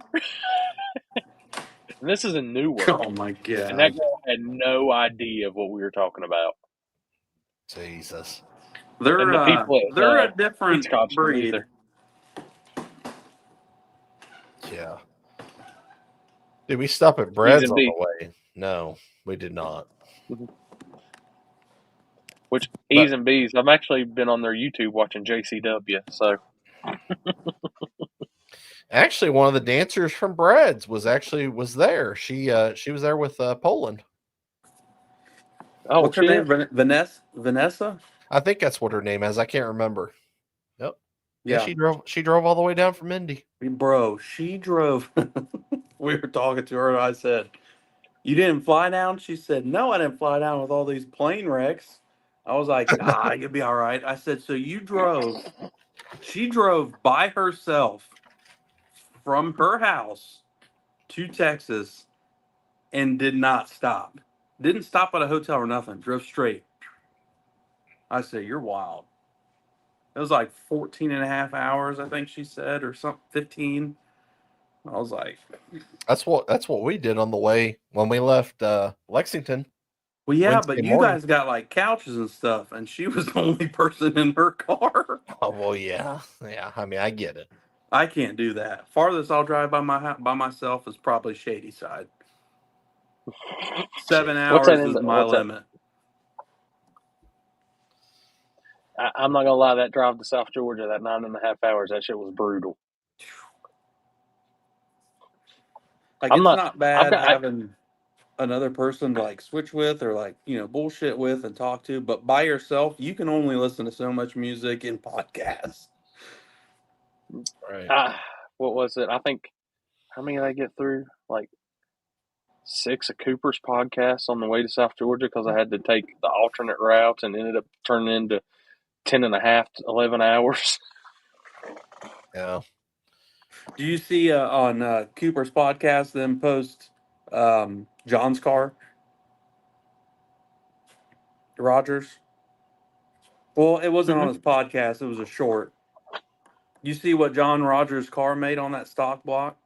I did see that. No, I did see that. 1966. I think it's a stock crank, maybe 2. Dude, I said it for years. Like the V8s that came in, those SUVs and the Titan trucks. I was like, I bet these things would be awesome for drag racing. I talked to John, so I went and did like a product shoot for him probably a couple weeks ago, and I was talking to him about it, and he said getting parts is a little bit tricky, but he has full confidence that this is going to be a serious unit. And then after the dyno, I'm like, I talked to Varner obviously this weekend, and he's like, yeah, it's going to be serious. Yeah. Now, Next time you see Varner and John too, ask them about the time they zip tied their camping chair into the 240 for it to be the second chair in the steak shift class. Gray the area. second seat.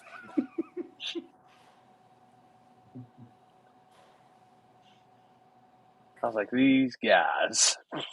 Wait till you 10 soldiers. So there's one of the guys that we hung out with the 4-door is going to make a guest appearance on that track channel's YouTube and 10 Soldiers YouTube, and it is hilarious. Oh God. It's hilarious.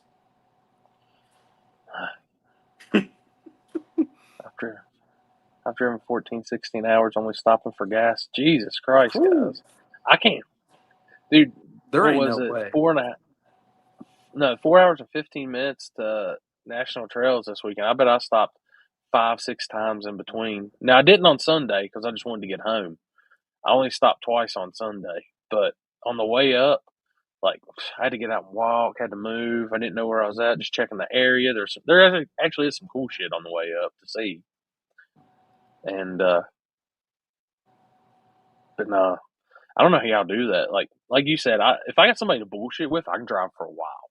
Oh, yeah. But by yourself, I mean, it's rough. I couldn't be no truck driver. No. There's only one truck driver in this group. Yeah. Sorry, I'm answering. Simulation or not, he's our truck driver. Oh, I'm gonna turn the feed over to y'all for a quick second because I gotta make a run. I gotta hit the bathroom up. I'll be right back. All right, I'm not taking the microphone with me. Turn your microphone off. Yeah, no shit. Sorry, I'm replying to somebody. Oh, you're good. Asking a question about one of my classes. Yeah, I mean, it was that drive was definitely brutal. Dalton, I did see your comment. No, not really. Man, there was a lot of water. Like, that's what I was going to ask you. Arkansas and Tennessee. I mean, that whole western side of Tennessee, eastern side of Arkansas. I mean, I couldn't believe how much water there was from all that rain. I mean, like, there was just everything was washed. And even like lower Kentucky was pretty bad. Most of the fields and stuff were all just a pond. But yeah, it was crazy. It's crazy how much water they got in that so little time. They didn't slow your guys' trip down any? You didn't have to go any different route? No, I did see at one point that the highway was covered at one point, and you could definitely tell that it was, but everything had kind of got pushed back by the time we went through. Good. Yeah. I mean, it was, other than the roads were just absolutely terrible. I mean, it's hard. It's definitely a challenge. Pulling that setup and stuff and trying to get down the road and whatever. It's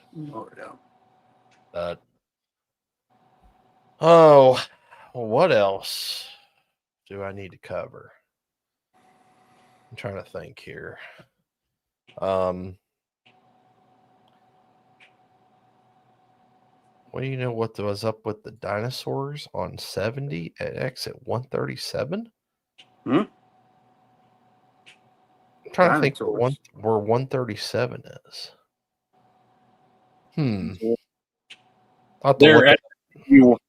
They're at that venue where the Gathering of the Juggalos is.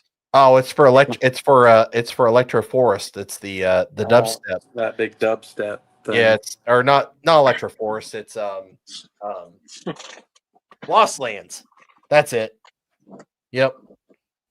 Big dubstep venue. It's badass. So that's what it is? Yeah. Yep. That's the biggest show that they have there. And it draws a fuck ton of people. It's in September, I think it is. I would love to go just because I love that music, but I don't know if I could deal with the crowd. The crowd, all the drugs. I'm just picturing Chris at a dubstep event right now. Boom, boom, boom, boom, boom. This ain't no. Chris would be Party Boy from Jackass. Oh, 100%. I love that shit, man. I went to one in Cleveland at a Masonic temple, and like there was half naked girls there. It was a fucking great time. I've seen videos of that kind of concert, and there's the local talent is decent. Very nice. Very, very nice. They don't give a fuck what they're wearing as long as it's covering something. Hold on. It's wait a minute. So, guys, breaking news. Just in case y'all want to ever know what Chris looks like at a dubstep concert.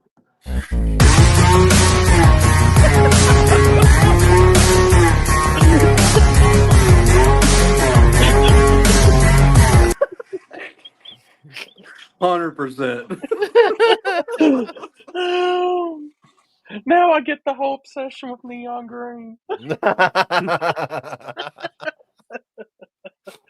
So is that why I'm waiting on for the Mag stuff? We're having a dubstep concert on Friday at Mag's. Yes.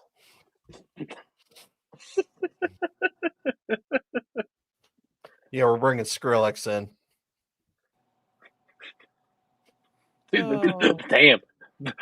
The budget for Magnolia just went up pretty damn good. Well, you know, hey, listen. I mean, I've been hearing on the internet that we're just money hungry and we're just making so much money that guess what? I just blew the whole fucking budget out of the water for the concert Friday night. Have you told Mike or Lizer yet? You wait till you see what they got coming. I mean, I think champagne's going to fall from the sky. Flowers are just going to be flying in the wind. Like we may throw some $100 bills out there, you know, that's just flying in the grass just because we got so much money. So much money. Just swimming in it. Money. Just I'm just going to go. I'm gonna go to my bed real quick and do some snowmans in some $100 bills, just because I'm just out here just getting paid. He says it's gonna be dubstep. I can see what's gonna happen at Mag. Why are all these juggalos here?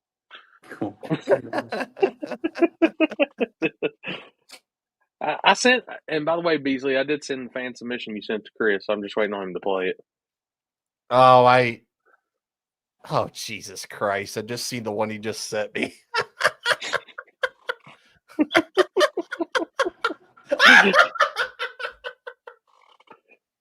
Hold on. Oh, my God. Oh, this is good. Oh, it's good. Oh, it's good. Both of them are good. It's good. Hold, please. For all will drive, guys. Nathan, I'm so sorry for this. What's your prediction? Vicious win. Vicious win. Thank you, Doug. Love you. Love you too.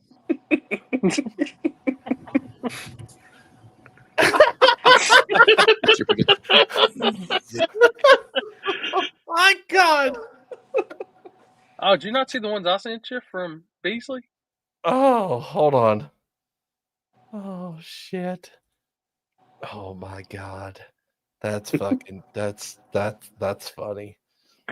I'm telling you, I know this is gonna sound bad, the rear-wheel drive guys. But I honestly think they need for the 28. I don't think the water's going to be enough. Now, if you let them have the glue burnout stuff like that, I think it. I mean, you watch Nathan and Cody race, dude. The all-wheel drive out the whole advantage wasn't there, and he drove off from him. It was bad. Also, I think that's what's going to take. Oh my god! Holy shit! Oh, that's good. Oh man, I'm sure nobody gets that, but it's just all the. There's been a lot of Facebook drama, needless to say, today. Yeah. Between all-wheel drive and Cody and Waylon and all those guys. The two top dramas in the small tire world right now are that and is the Stu to Pro Mod. That's the drama. Yep. For sure. In which the Stu is not a Pro Mod, people. We'll go ahead and set that straight for the record. It is not a Pro Mod. Yep. And second, I don't think water is going to be the saving grace. I think it will help, yes. But at the same time,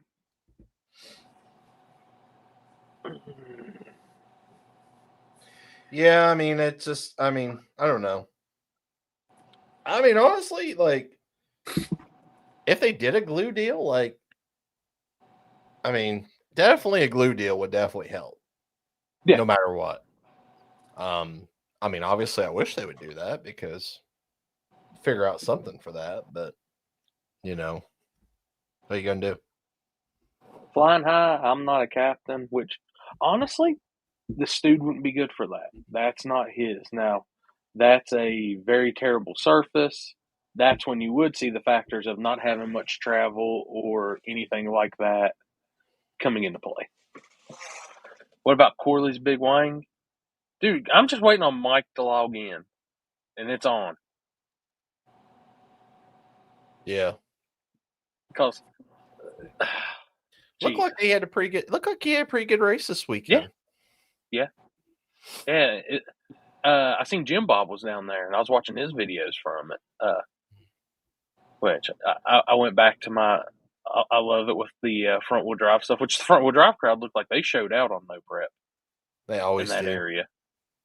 Always do. Yeah, they definitely come on. They definitely come out for sure. Yeah, I logged in and watched some of their show on Sunday night when we were on our way home, and yeah, it looked like it was a good time. Definitely. I mean, it sounds like that this is probably finally the last event. I'm not sure, but yeah. I tell you, I honestly wish in some of the races we go to and do that front wheel drive would catch on like that, because I think there's a lot of people that end up running it if they had the place to do it at. Yeah, and I think that obviously Florida is good for that because that area is more accessible to that, just because it's very diverse there. Mm-hmm. I don't think that like most of the front wheel drive guys, like as you go further north, they're just that's just something that they've never done, and they don't know. I know there was always a big following like out of New York, New Jersey, that tri-state area up through there and stuff. And I've seen there's a track that they've been meeting in the middle, like one of the little outlaw tracks in South Carolina that group and the Florida group's been meeting at and racing on. So, yeah, Wesley, I did. That was a little bit of the drama too. Jarrett did not cross at Dig or Die. Obviously, there was a huge stink about that. I didn't see. Yeah, I don't understand how in the world you could even call that, to even remotely call that was a cross. I think the more I read into it, they said it was the betting crowd was more arguing it than anybody. Wow, shocker. And no offense to my guys in the betting crowd, because there are some awesome guys in the betting crowd, but I'm not going off what the betting crowd's screaming. Right. And anything. Usually the betting crowd, or it's just people that's instigating something that always causes a problem. They're looking for, I'm going to throw a JJ quote, the bird on the ground, anything they can to get that money back. Yeah. What's going on, US 20? What's up, buddy? Yep, we definitely survived. Shad did the Houdini trick. Yes, he did. He got a call. Oh, I bet he did. It's the Shad hotline coming in.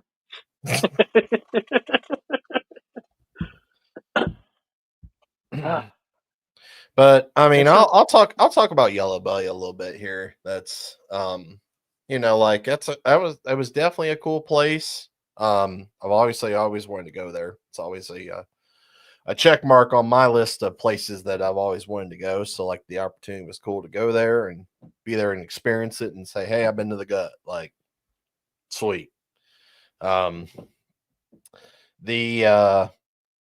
race was decent. The downtime was really was pretty much the frustrating part of the entire event. The delays and stuff like that. Just it was a little painful there for a minute. And I mean, every event's perfect. Obviously I do my own events. We have downtime. Stuff happens. Get it. It is what it is. The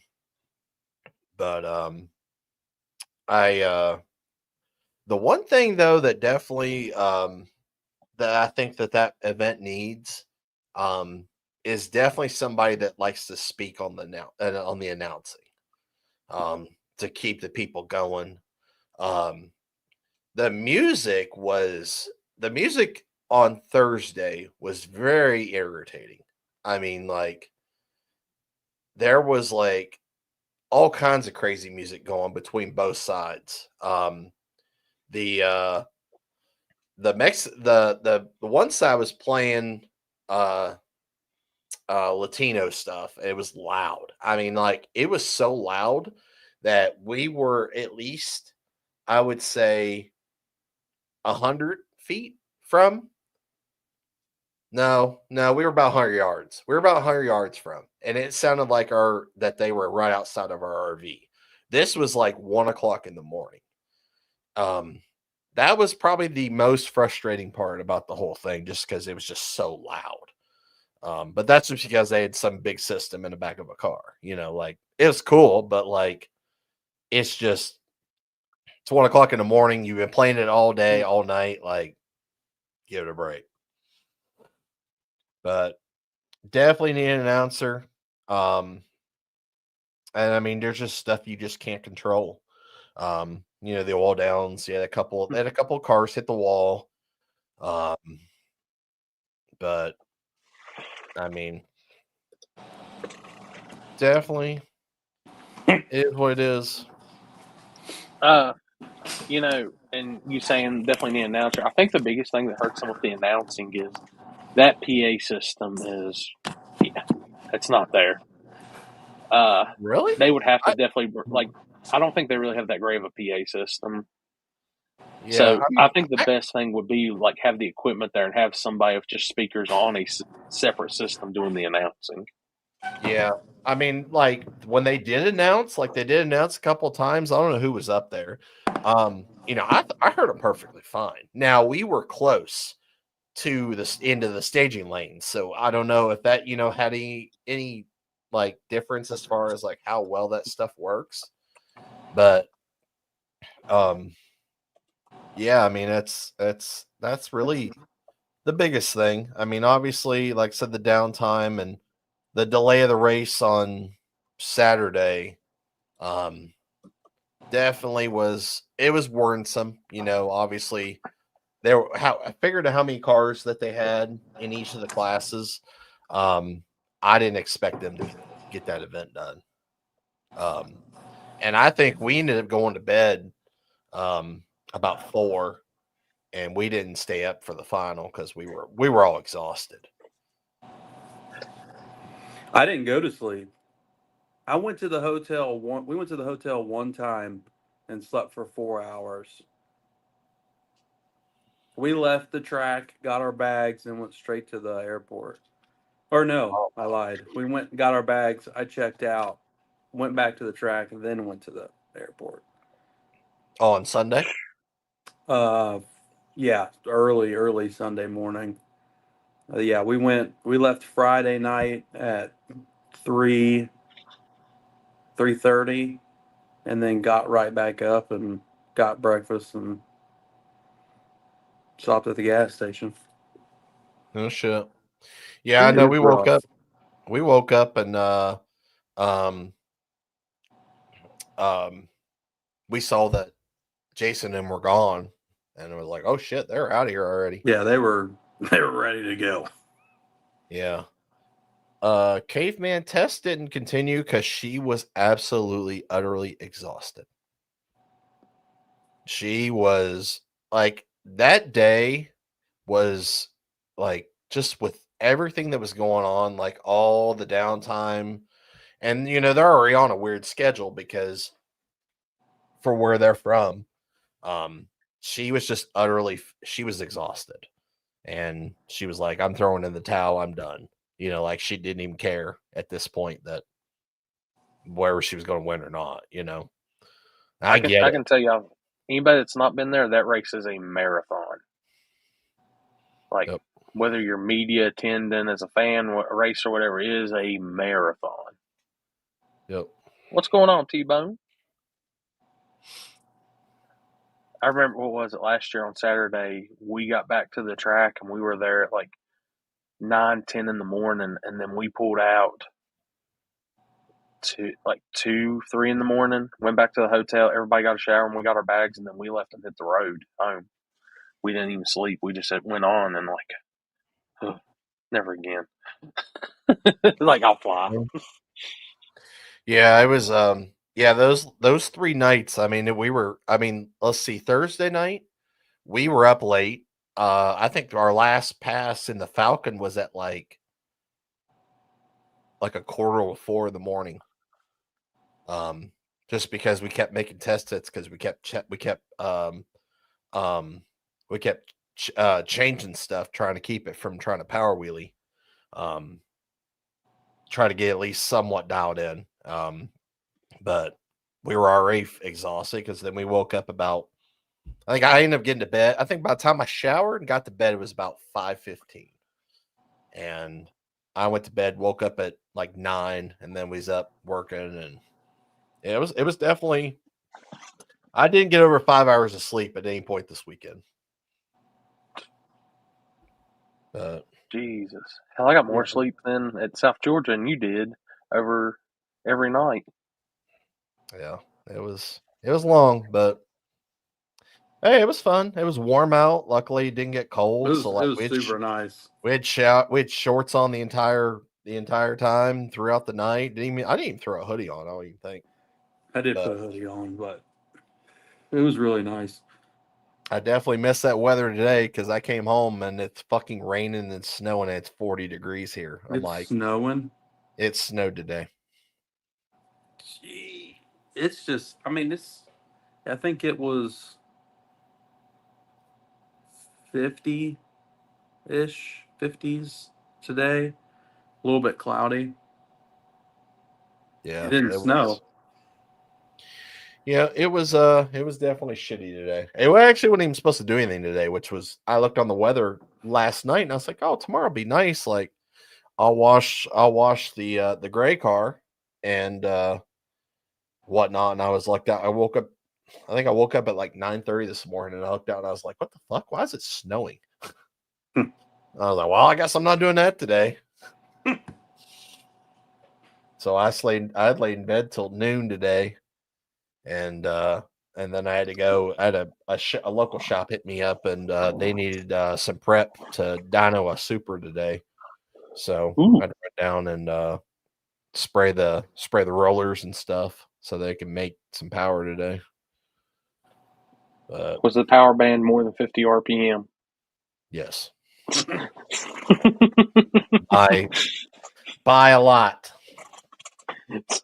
It was enough for the clutch to clutch just say bye-bye. Ooh, single disc or Yeah, apparently they didn't know what clutch was in the car, and neither did the owner. We found that out real quick. What they said the torque rating was for that clutch, it definitely was the torque rating for that clutch. They're very thorough in their numbers. Jesus. Yeah, dude, that's one thing I can say, Con. That's the only frustrating part about this whole weekend in Ohio is the last 2 weekends I've shot. It's been like between 75 and 80 degrees, and then Saturday, I think it got up to 50, 51, and there was a headwind, wind blowing from the top end up the whole track. Headwind, yeah. And I'm standing there on the live feed setup, just getting murdered by that. When the sun did come out, it warmed up for like an hour, and then clouds. I was waiting on it to rain or snow. That's what I was looking at. Those clouds, like we're screwed. This is not good. What was the weather? Like warmth wise, It was 50s? Yeah, dude, it never got above 50, 51. At trails you talking about on Saturday? Yeah, dude, it was cold. It was cold. What just happened? That was weird. Yeah, that was really weird. Why is Corey muted? Huh. Oh, I think he's.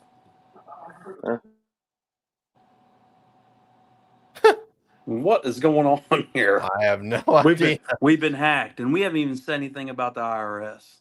Oh, I got some hater out there hacking my stream now. Yeah, it didn't look good, definitely. Especially up here. Oh, he said he's gonna be right back. Okay. The hell was I gonna say? Oh, T-Bone asked me. I think we're actually gonna do it this weekend, as long as the weather cooperates. I have downpipes coming, so we're about to make almost 1,000 wheel out of that jalopy that I have. Oh, yeah? Yeah. Nice. Yep. Yep. Dude, so thing's sick. Yeah, it's the shop I went to today was the same shop that's doing the stuff for me. So they're doing the tune downpipe and doing the 85. Test 1 2, test 1 2. Everything good? No more hacks. Yep. Nope, we're good. All right, we're good. Yep. Oh man, but no, it was chilly. I was layered up at trails. It was like shooting dig or die all over again. Gotcha.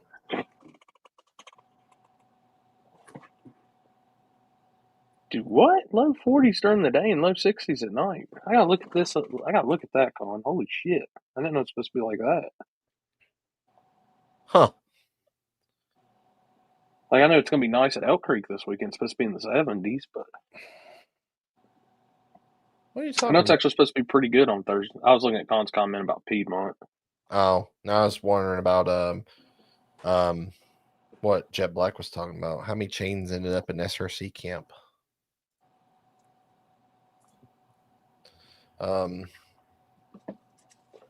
Yeah, I don't think. I mean, it's definitely going to be a. I mean, I probably would be a decent race stock, but definitely after that, it's going to be interesting because that thing should go every bit of mid 10s as it sits. So I was actually looking forward to that. They were trying to gather up some street stuff for this past weekend after Columbus. I wonder what happened with that. Between the cars getting into the wall and just a day of, I think everybody was just beat. Whooped. It's hard. I was going, but I wasn't mad that they canceled either. It's hard to try to do a race like that, especially after beating yourself up all day at an event, and then all the spectators find out, hey, are you going to the street race? You know, like that's your it's going to be a shit show. That's your telltale sign that you're not going, basically. Yeah. That's honestly, I was so happy just to sit down and get something to drink and food. I didn't care about nothing else at that point. yeah. Too many wrecks. We're playing something else soon. Okay, cool. Down. I mean, let's do it.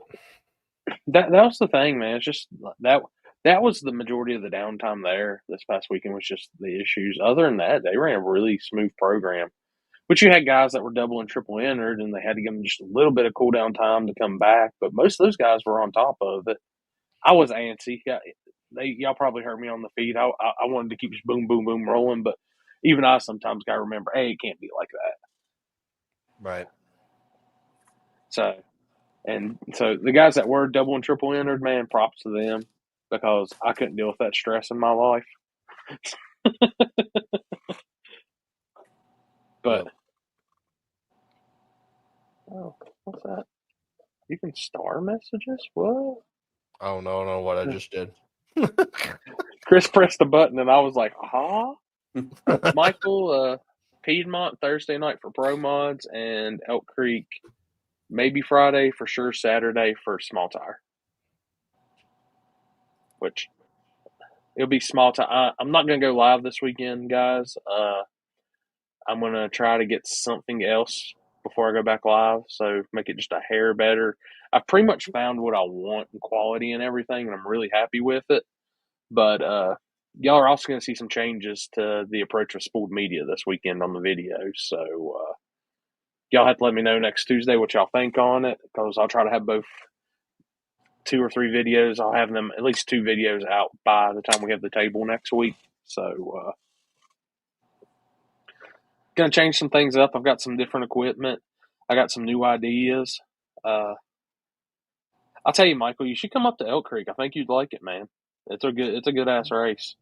Not King of the Streets, but Killer Street.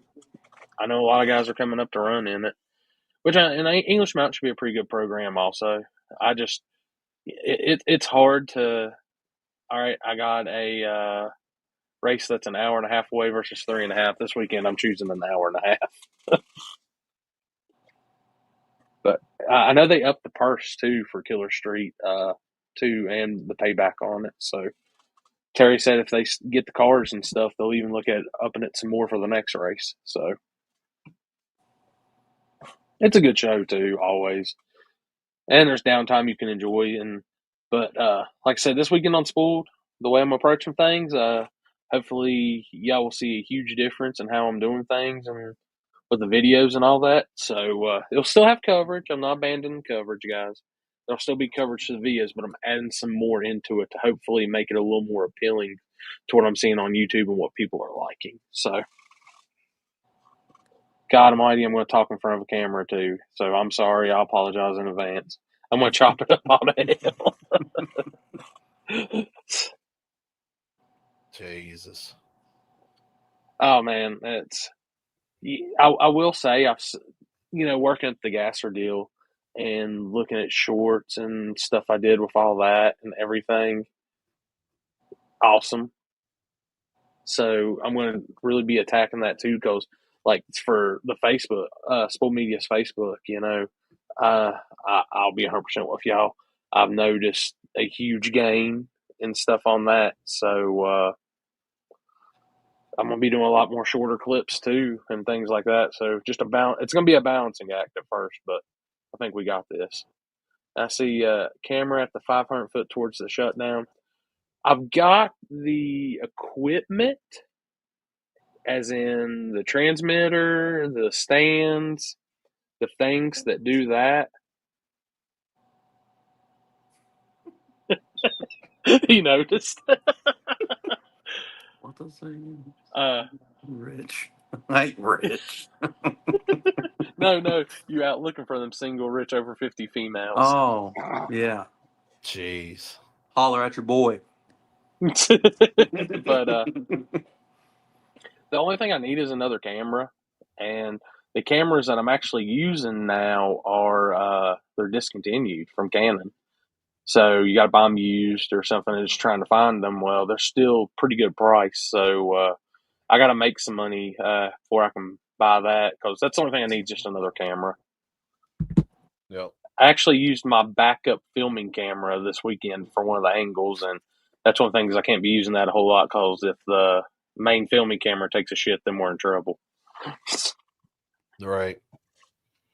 Thanks, Michael. I appreciate it. Thanks, everybody. Edward, all them. Thanks again for watching over the chat, too, Edward. Oh, yeah, Bash for the Cash. April 25th and 26th, guys. That's 2 weeks. That's coming up soon. Yep. Unfortunately, I will not be there, sadly. I wish I could be, but too many damn races same day. I don't know what I don't know where I'm at or what I'm doing that weekend. Originally, it was wrote off as a take time off so I don't go crazy, but it might get a race added to it. Who knows? That's why I was sitting. I was like, God dang, I think this weekend's 9 weekends in a row. That's why I said because I had another promoter that was wanting me to travel out, and I literally told him, I was like, I've got some stuff I have to do for health wise on Friday, anyways, Friday morning. So I can't really travel in Elk Creek. Like I said, hour and a half away. It's hard to not. And there's a lot of people coming up to that race. So yeah. And Rob, I'll be 100% honest. I know you only missed 2 cars spinning out after the finish line. The others were straightened out. I'm not pushing the crashers. I have one video a year that pushes that, and that's just because it's a wrap up. But my main thing is delivering the race. But I've got some ideas. Just give me some time, and I got to make a little bit of money so I can, or if anybody wants to kick, like I said on the stream, since the one guy said that my live feed sucked this weekend. Randy, I'm out of like the Cincinnati area. I'm in between Cincinnati and Dayton. Ohio. Yeah, you always have that one person that's like, bro, your live feed sucks. Like, well, I mean, don't watch it. Or go to the race. Dude, I don't remember his name, but he literally typed a paragraph on how bad it sucked, all because I didn't have one camera angle. People just say about anything these days. And, and this is what, I do this shit because I really love it. But, I mean, I could always make it a pay-per-view, and then I can afford to buy that shit, but I'm keeping it free. Right. So, yeah. It's all free, people. It's free. Yeah, I remember back in the day when I was grateful when Ducks Race only had one camera looking down the whole track, and you were hearing the announcer over the intercom. But it was free. Yeah. Right. So, I mean, I'm gonna tell you that's not a light setup. Right now, the way that live feed sets, that's about $15,000 in equipment just sitting out there. So, yep.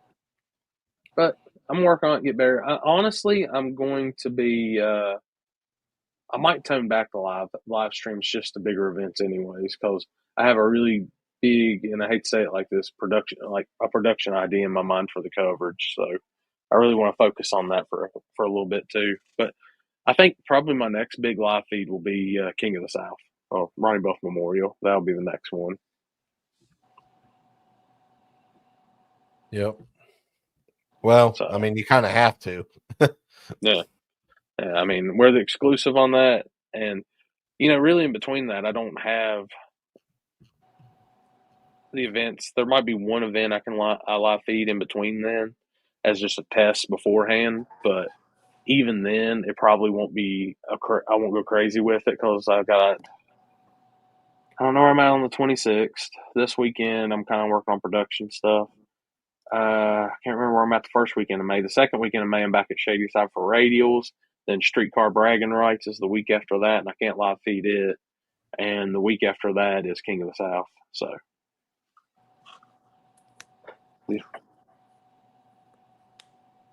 yeah, Motor Mania, they had a lot of coverage. And the thing was, I missed the Motor Mania days. That even when I'll straight up say when Sweet 16, everybody was up in arms about that. I paid for that pay-per-view, and that was fine and stuff. Which flow stuff ain't bad. I just ain't dropping $150 for the year or I think it's 40 or $50 for a month. I'm not doing that, but Yep. But I don't know. Who knows? Even if it would ever go pay-per-view, guys, I can 100% tell you, it'd be cheap and still cheap, and you'd still get good quality. The only reason I'm not doing it is because while it's free, people don't have a right to bitch. When you charge people, they do have the right to bitch at that point. It doesn't matter. They're still gonna fucking bitch. Yeah. No.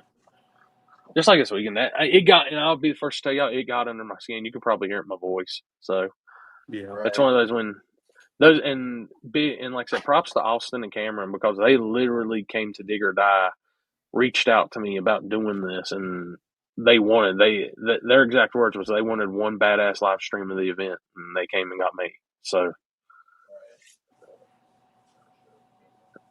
anything else? The drones and all that stuff got swept under the rug. All that good conspiracy stuff's gone. Yeah, didn't they say it was all recreational and experimental drones? Where the fuck did this sumbitch go? It was just a ginormous. I just want to know where Chris went. There's a ginormous spider that was crawling on my fucking desk. Okay, you don't have to show us a spider. I'm good on that. Yeah, I'm good on that too. I'm just trying to find where the fuck this goddamn thing went. Just go ahead and burn your house down now. Might as well. I mean, Jesus fuck. Because if there's one big spider in there, there's at least 20 more. I just sprayed this fucking house. That's the crazy part. Oh, fuck.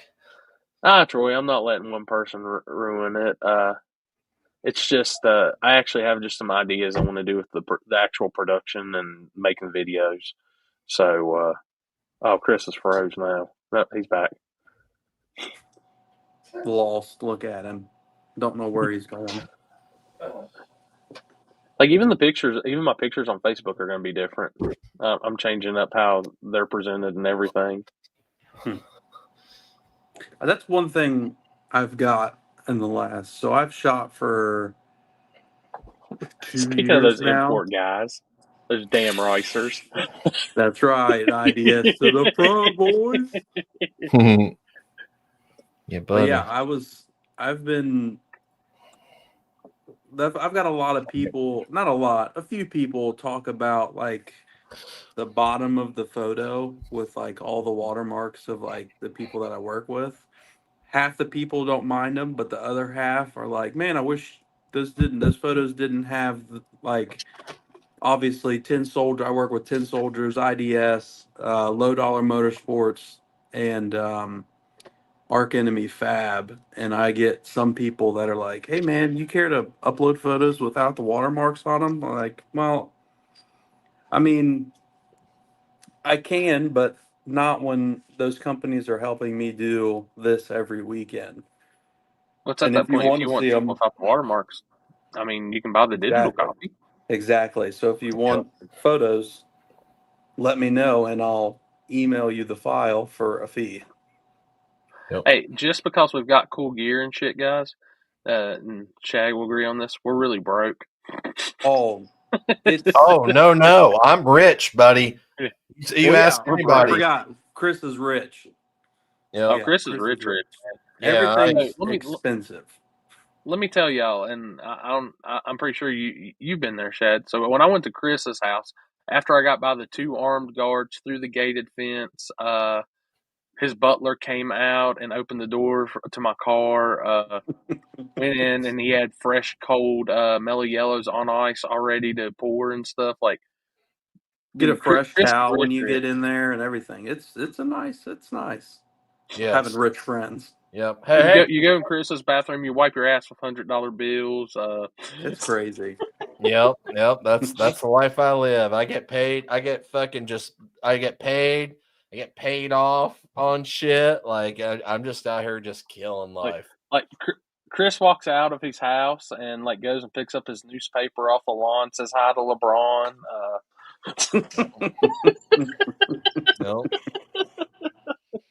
Yep. I'm just over here living the best life. Just living my best life. Somebody was giving me hell once because of when I got the truck. Man, media must be doing good. I said, no, I just got good credit. That's a fact. 2 Audis, rich. Yeah. Granted, only one's worth about $2,000. Chris wipes his ass with white bread. I did consume a lot of that this weekend. Chris's middle name is actually Listen. Einers. So I didn't hear not one time that Happy had an accident. So that's a big plus. He did plug up the toilet.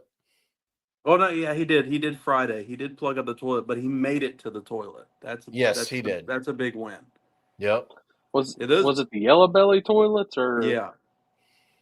Not the apparently, toilet. To do anyway. Apparently, the yellow belly toilets do not like mass loads. Every time I would tell myself, all right, I'm gonna go to the taco lady to get some lunch. I would go out of my it wasn't out of my way. It was across the road or whatever, the pit, just to check the bathrooms to see if I was gonna eat it or not. Yeah. Dude, ever since I got my gallbladder removed, I mean, that's my number one fear is going to a track and having bad bathrooms. And I've done that like something fried for breakfast or I'm in trouble. Luckily, the hotel was like 8 minutes from there. And then there's that gas station QT or whatever it is, like right up the street. So if need be, I wasn't going to use their bathroom. I was going to hop in the car and then. Yeah. The bad thing, hell though, I kept looking. If you would have left Yellow Belly, I bet it would be hell getting back in that place. Friday was, I heard it was backed up onto that, whatever that main drag is, almost all the way to the gas station. I saw at night, when we were in the pit in the lanes, there's a pickup truck, a bunch of those rock lights and stuff on it. It didn't move from when we got into the pits until I got back to the pits after the pass, and it was the pits were completely full. So they were sitting out there for hours. Like late too. It was like 10 o'clock at night. Yeah, see, Hannah said she sat in line for an hour and 15 minutes. Yep. I believe it. What was it? I told Houston them last year, I think it'd be easier if you left on your scooter and just like went down, got what you needed, and then came back. Oh, 100%. And that's and actually, believe it or not, on Saturday, a bunch of people did Uber there. That's smart too. But I think they did that because they had to pay for parking. I believe. So like you had to pay to get in, then you had to pay to park. And that we talked to a lot of people. They were like, "Oh yeah, I just Ubered here." We were like, "Oh, like okay." And then, like it was funny was you'd see cars come up to the front gate and they just pick somebody up and they'd leave, or they'd be on the side road like waiting for people.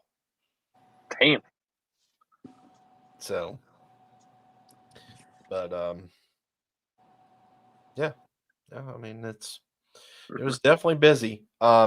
Saturday was really, really light. Yeah.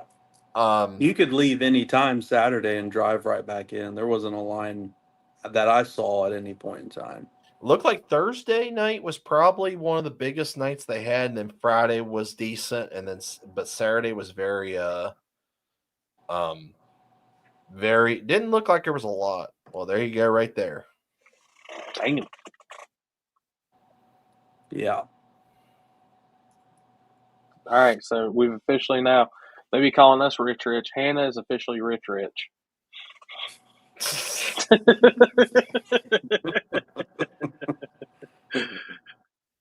It's a lot of money. Yeah. A lot of money to spend on a. See, I think that, and was that for 2 days, Hannah, or was that just for 1 day? His biggest tennis ball can. I know is he came from the bathroom and then he went straight to the RV, and then he came back out finally. Oh, are you talking about Happy? Yeah. I know what happened. So he said when he went to the bathroom, he had to go in and freshen up in the toter home. So there was probably a little bit of a mess. 2 days. That's 2 days. Gotcha.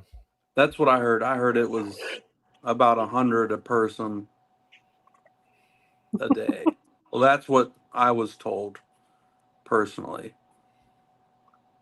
I might be showing my age on this one, but yeah, Chris should at least understand. Happy would be like the perfect person for a whatchamacallit, for a Mentos the Fresh Maker ad.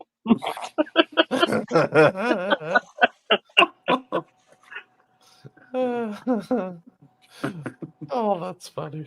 Dude, I'll say this. I was on struggle bus Saturday all day, kind of worried because my stomach had the grumbles all day from the wings we had the night before, and I was like, don't. That's the sad repercussions of roosters. Telling you that right now. Well, Pizza Cottage too. Like, I'm glad it was. I didn't have to film the next day because when I ordered pepperoni pizza from there, like, I'm expecting regular pepperonis, but they had the cuppy pepperonis, the small, spicier ones, and as good as those things are, all day Sunday, I was like, just make it home, my stomach. Yeah, Pizza Cottage is very good. We get that a lot for when we get lunch and shit. There's another place called Mazzy's. And we had that last night when we got home. Miss Vicky had dinner waiting for us when we got back, and that fucking pizza's fire. Is there a Pizza Cottage close to your end of Ohio?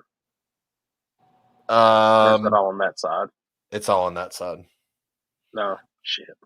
Yep.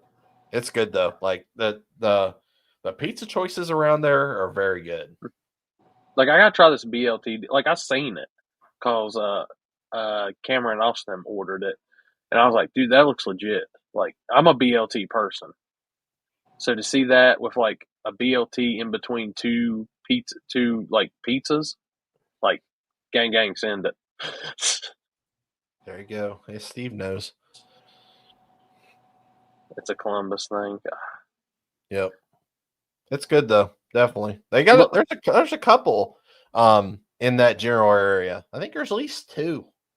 I think right there within. He's got one in Buckeye, and then where's the hell's the other one that I've seen? I will say it's good, but it's still not Pizza King. Like, Pizza King's a hard pizza to top. It's good. I think he's right. I think I actually like Mazzy's a little bit better. The Pizza King? Yeah. Ooh. Somebody get Alan that's fighting.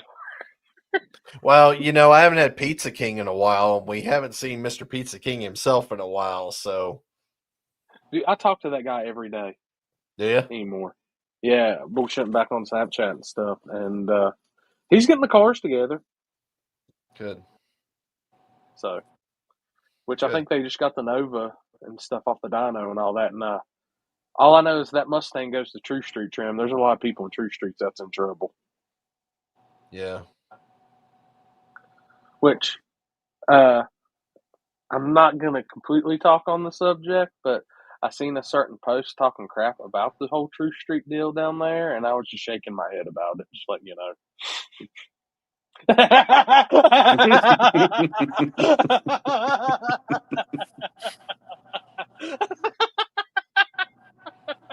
I knew it was going to happen. I knew it. Chris, you can come back in. This is all I'm going to say on it. And I know everybody can say we're doing our best to not be class racing, but can I say it's something? a class with rules. Listen, there is a lot of motherfuckers out there that there's a lot of haters. There's not a lot more talkers. There's a lot more haters. Obviously, that car, has done very well over the years in small tire. And honestly, other than it having a 4-link suspension in the back, like a fucking Fox body has. I mean, it's exactly what it's got. That's literally the rear, how the rear end is set up in that car. I mean, it's, and you want to say that car is not a true street car? Like, it's got a full interior. The interior is the stock interior other than the seats. It's still got carpet. It has the dash. It still turns with the key. Like, I don't know. It's got a headliner. How more true? It's got full glass. How do you I'm gonna say that this is not true street? That would fit like 100% as it sits with the methanol and everything in my Extreme Street fine, and I wouldn't say a word about it. It was just the way it was worded. I don't think the OP realized,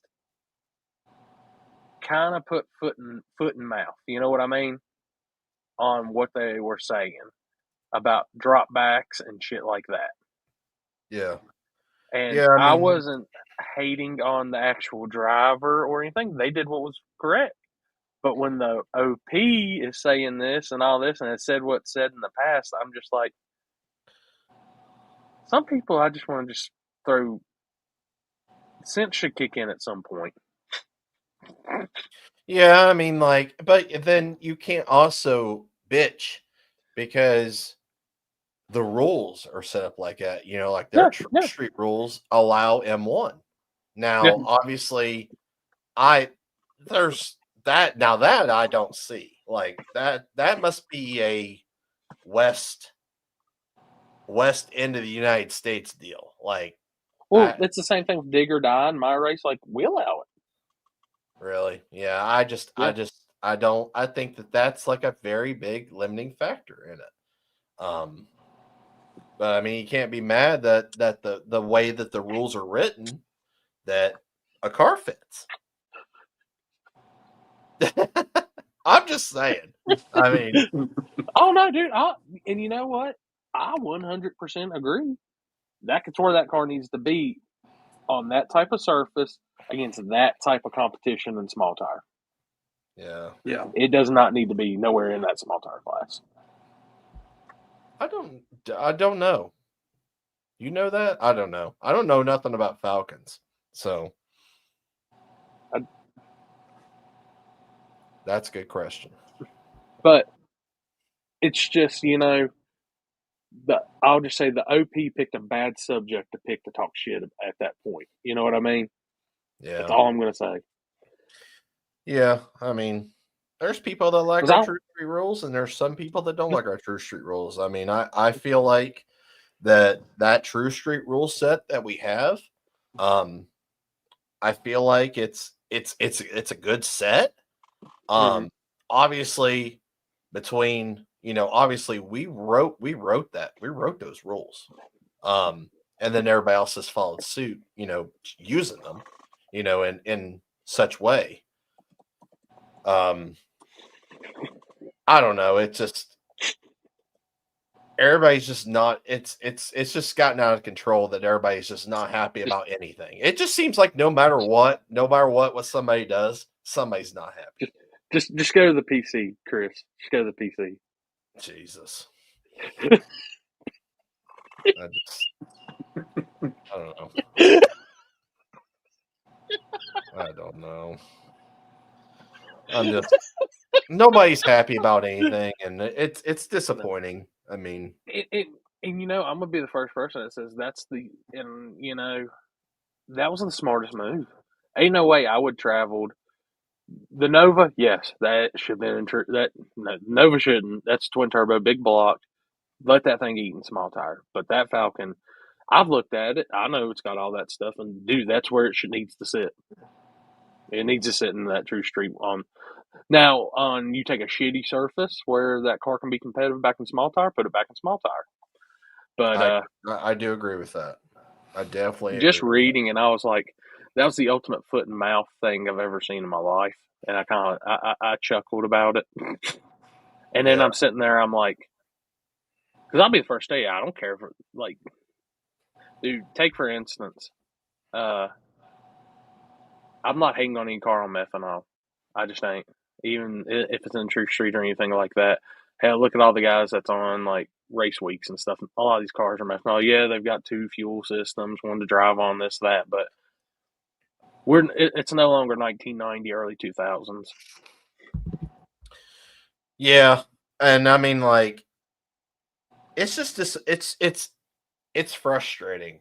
And like, I love racing. I love racing more than anything. And I love putting on events. I don't give a fuck about the money. I could care fucking less. I've literally worked for free most of my life.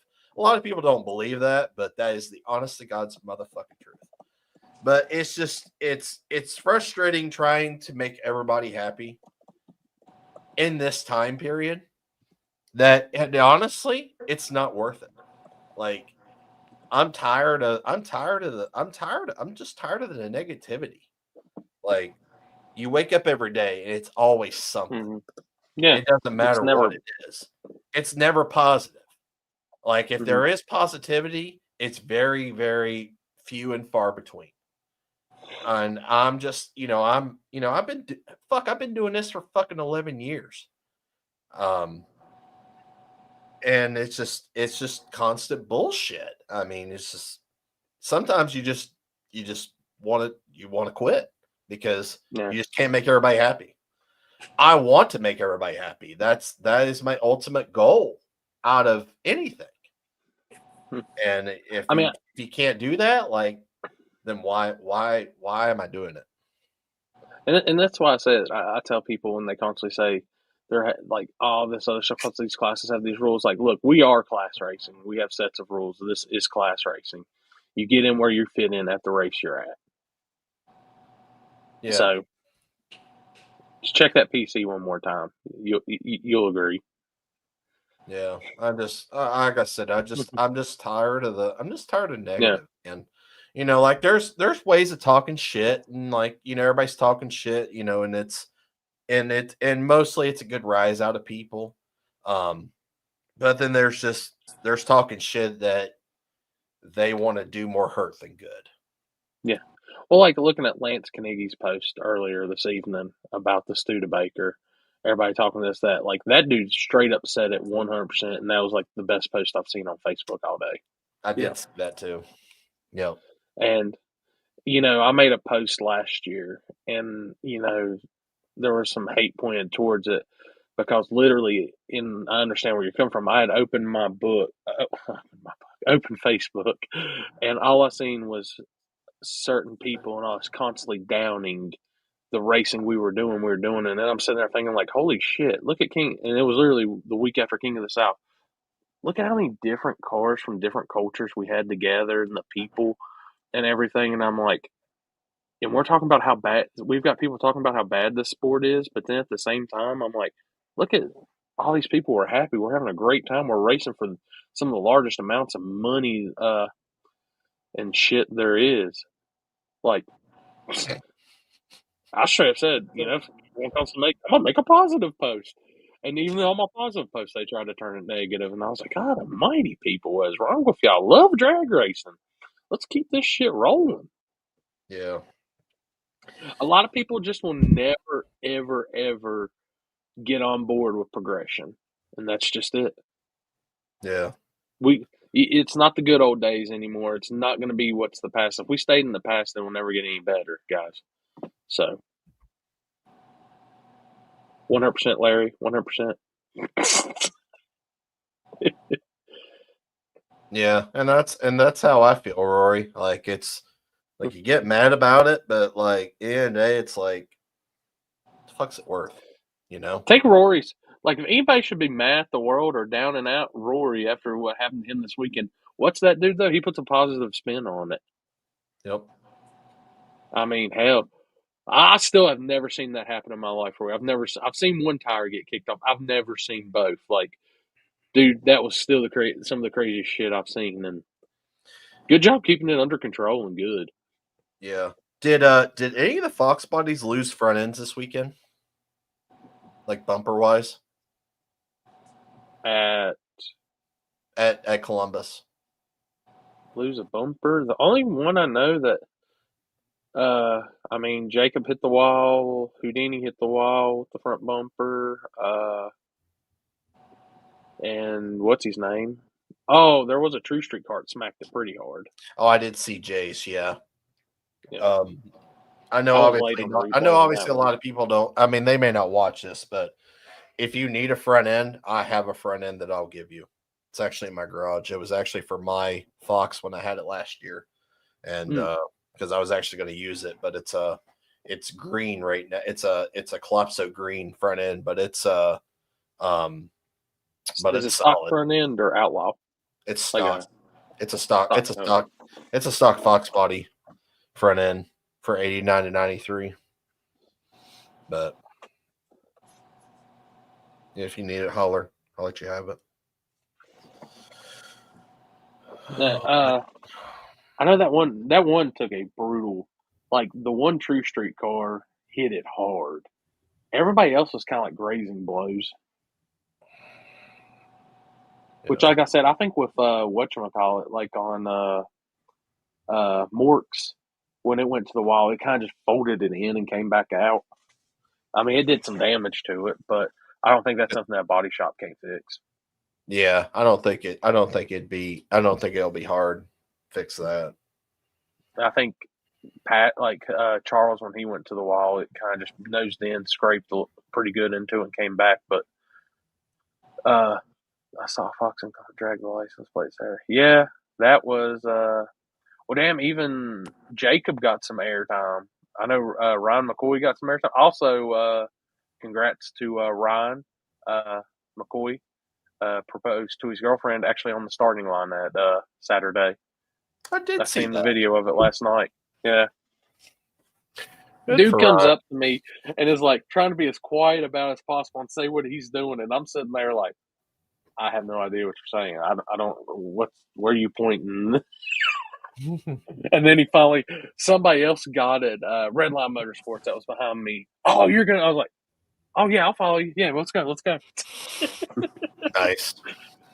I will give people. I'm oblivious on some of this shit sometimes. Like I was like, Ryan's pointing at his stomach. Like, are you hungry? Oh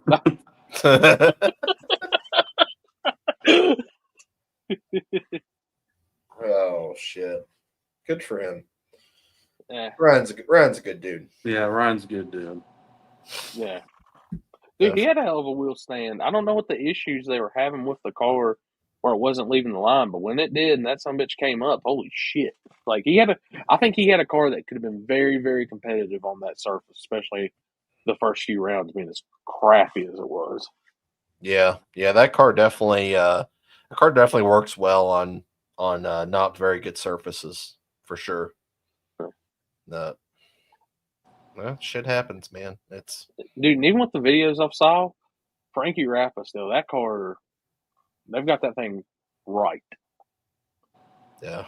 I think it's 50% car and driver, because when Frankie, literally, that dude was probably, I don't know, not even 5 foot from the wall in no man's land where everybody else is getting out of shape crazy, and that dude's still just trucking into the gas and going.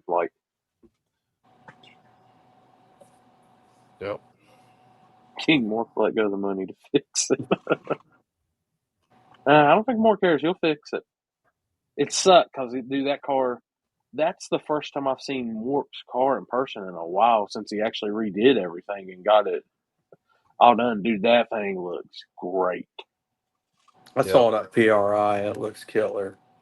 Yeah, that's where I saw it, but didn't have the front end stuff on it. And actually seeing the front end there, oh, dude. But I'm a sucker for a new Edge anyways. I think they're good-looking cars. I don't know. But what do y'all say y'all doing Cincy this weekend? I know I am. I don't know what I'm doing yet. Depends on the weather. Depends on the weather. You looking at going south or me? Yeah. No, I'll be here in Ohio. If it does happen. Yep. Yeah, we've been trying to do this for the last 3 weeks, and obviously Ohio doesn't know how to fucking have a constant weather season. It transitioned from winter to spring. It can't figure it out, which is nothing new because that's the way it usually is. But yeah, that's the plan. But we'll see. Saturday looks like a complete wash. So looks like Saturday will be twiddling thumbs. But at least it'll finally be warm. Thank God. I know originally that's what it was looking like. There was a chance of rain for Elk Creek area in down Virginia. So I'm guessing, I guess all that shit went north now. Y'all are going to get it. Yeah. Oh, also for anybody out there, if you're ever traveling, Hampton Inn and Heath, awesome people, clean, very nice hotel. So I've stayed there before. It's good. Yeah. Yep. All kinds of food options around it also. Chick-fil-A's right there, right? Yep. Oh, I had to go OG. I had on the way out. I had to get some White Castle. Smoky Bones. White Castle breakfast is on point. If you get dinner there, go to Smoky Bones. Is right around the corner. It's pretty good. I've ate smoke. They got one in Roanoke. I've ate that a few times. It's pretty good.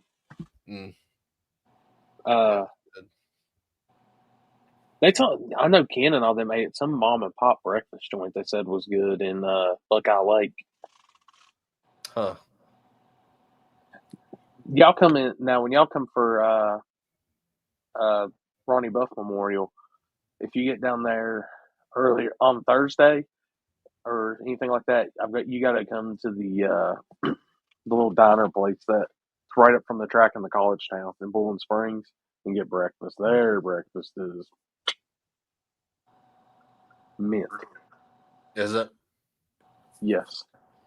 That's my plan. My plan is to get down there. I think I'm going to roll out Thursday morning like I did last time. So it put me in there at like 4:30-ish Thursday afternoon.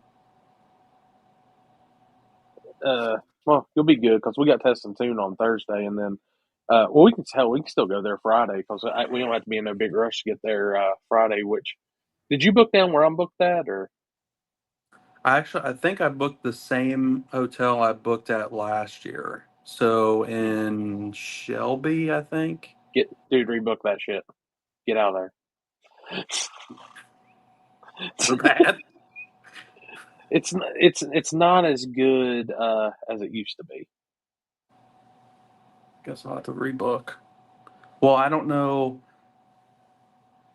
because I think we're gonna maybe try and get an Airbnb. Maybe. If y'all were looking for But cabins or Airbnbs, I would look at Broad River Campground. I know I'm going to talk to Kinsey and Happy Friday at Edgewater and then figure out that and Warren Woods because I'm not 100%. I know I have a room for Warren Woods, but it would save money if, whoever gets into the Airbnb would be able to save money. So, if y'all look at Broad River Campground. That's the river that's literally 2.5-3 minutes from the track. And it's right there as I'm coming back in from Gaffney, and you can go right into Bowling Springs and all that shit from right there too. Yeah. All right, so just to answer this, because I've literally been talking with Tickle Fits through PM while we've been on the show, guys. The only person that's allowed to live stream at Shady Side is me. It's nothing against anybody. They all understand it. Everybody knows. But that's just a deal with the track, guys. The track doesn't allow a lot of live streams like that to come in. And we all do. I'm in with the track on that, guys. So it just is what it is. I'm not being a float. It's just that's the track. That's what they require. Like this weekend, I was the official live stream for that. Tracks are going to be doing that more often, people. And like I said, I have nothing against. Dude, I'm cool with Tickle Fits. Me and him are awesome. Like, we're cool. We've been talking about it. I'll be right back. I gotta do some paperwork. I'll be right back. You got to be official. Gotta do some paperwork. I'll be back. I gotta do a bunch of paperwork. of the work that I did tonight. I'll be back. Which means you didn't do any work. Hey, don't forget to turn your mic off, Shad. Here, I'll help him. There you go. Got it. But no, dude, and that's nothing against nobody, guys. Like, that's just what the track wants, and that's what I'm doing. So, it's really nothing, guys. It's really nothing. So, man. It's cool. It's cool. I'm just, hey, it's, like I said, I know you sent me a message, I gotta get back to him. But yeah, just for that, like, I'm half the promotion on that race too, and like, we allow other media to come in. I even talked to him about this last year and stuff. If he wants to come and shoot with clips and stuff, he's more than welcome. Come on, hang out, have a good time. So, I've actually been going over media before we got on the feed tonight, checking through emails and all that. There's some really good media teams that's going to be at Ronnie Buff Memorial, so I'm probably going to lose my mind before that weekend's over anyways. Yeah, I get it. It'll be a good time, though. I got to start working on my August race, too, so. Yeah, I know. I've been slacking on the flyer department. That's why I finally was like, I need to get this shit done. Hopefully tomorrow I'll have the 2 mag infos for you. So, well, when you sent me the amount of flyers and then I didn't answer back, I had a phone call, and I have a terrible thing of I completely forget what I was doing beforehand after I get off the phone, and then the whole weekend went by, and then I was looking through my text, I was like, oh shit, I didn't answer that. That's all right. That's all right. I wanted to get them done this week. That was my main goal, especially because I'm gonna be home this week. Like, I need to get some shit done because next week we'll be busy. We'll be at Edgewater next weekend, and next couple weeks is gonna be a little crazy. Oh, dude, I told somebody, I said, honestly, this is the last, I call it slower month that I can get in and do, just like if I want to take a weekend off, I can. Because from May on, it's boom, boom every weekend. Yeah.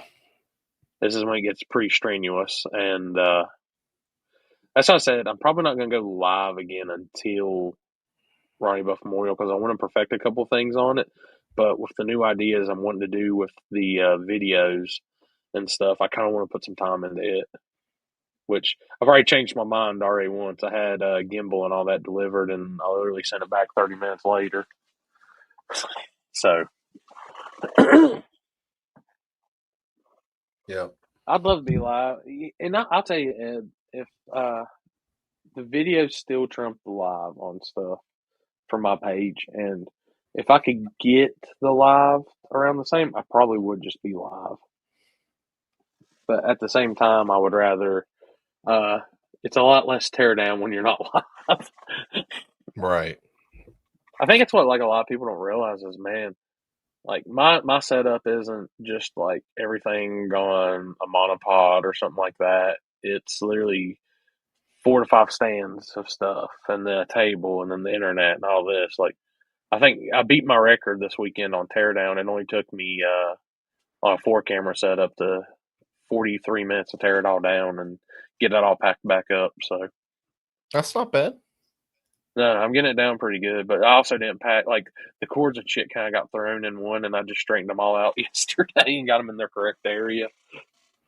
Yeah. Like, I learned on the Drag and Drive, which I'm back on again this year, how to tear that shit down quick and be ready to go. Just get to the hotel, straighten it out. You're going to be right back in it anyway, so. Right. Yeah, you gotta start planning for the War in the Woods live table episode soon. I do know the audio will be better this year. I've kind of figured that end out. It's only taken me a year. Right. Like I say, Happy was at the Dyno with Jeff, guys. He said once he got home, he'd get on if it wasn't late. So Yeah. Junior, Oh, I don't know. God. I don't know. I don't know who media is coming for that event. You would have to talk to John Sears about that. What I miss? Which event? For Which his stock event? The plates and 28s deal. I know one channel that will not be there. Yeah, I don't think Corey will be there. Needless to say. Like, I think I'd love. I will say, Limited Street and all that should be awesome class. I really hope those guys travel up there and support it. That's an awesome series with Limited Street. But like, I got looking through the class, and I hope John has a good turnout. I hope it does good for him. Yeah, but I think it will. I'm gonna make it to that track one day. I'd like to check out Edgewater. It looks like a cool little facility. Mm-hmm. Yeah, it definitely is. Pro show. I don't know. Me and Ken got talking about media shit this weekend and how things are now and like stuff, and it's like me, him, and Devin. We're all just talking. We've been talking about shit and just what we need to change up and stuff. Which will he be at your race, Corey? John Sears? Yeah, John's gonna be doing tack at my race. He'll be doing the safety tack and all that. So the parking area at Edgewater is sweet. Mm-hmm. I looked at some overhead shots of it. Like I said, it looks like an awesome little facility. It's nice that most of the parking area is all shaded. So like regardless of where you park, you always have a shady spot. Hell yeah. Oh, the other one? No. I can't. I'm not getting too deep into that, Junior. If Chris goes off the screen and I'm left here, I'm not going to know what to do with my hands. I'll just be sitting here like, see?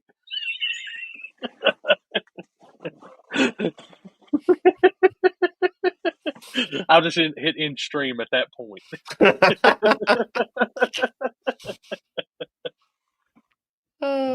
Shit. But actually, I think. Wait a minute. I think I did take the time out. Yeah, there we go. I did have it. I do have the flyer for this weekend. If y'all are going up there, so it's called the Big Cleanup, guys. Yep. The way I have it set up now is pretty simple. The main cords that I have to go through and get is just like the power and cable, the power cords for like the transmitters, receivers, and the cameras, setting up the generator, running the cords for that stuff. But like the HDMIs and all that, I'll leave them on the cameras and make it pretty. Team Denver is looking for immediate. Did they fire Trevor already? Trevor was up there filming for him this weekend. Dude, they couldn't hire me because I'd have Charles' headlights covers torn off in like 5 seconds and he'd be mad at me. If you got a 4i car, you don't put headlight covers on it. I don't care. I don't care if it does help the program.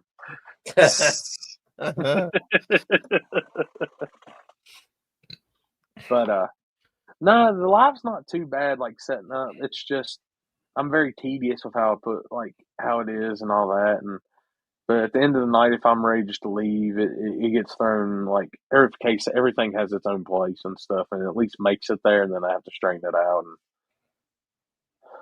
And Insane Clown Posse fans, man, I saw the Juggalo route this weekend. So yeah, but no. I'll tell you the thing like is it's more time consuming than anything. The setup is because you're putting out those separate battery boxes, testing everything. I actually had everything on and was testing, making sure about an hour and a half before we actually went live on Saturday. And because where I'm 100 foot out, and I know those are long range, which DJI now has wireless receivers and transmitters that can go for a mile. And they're only like $500 a set. So as soon as I get a little bit extra money, I'd actually like to have a set of those. And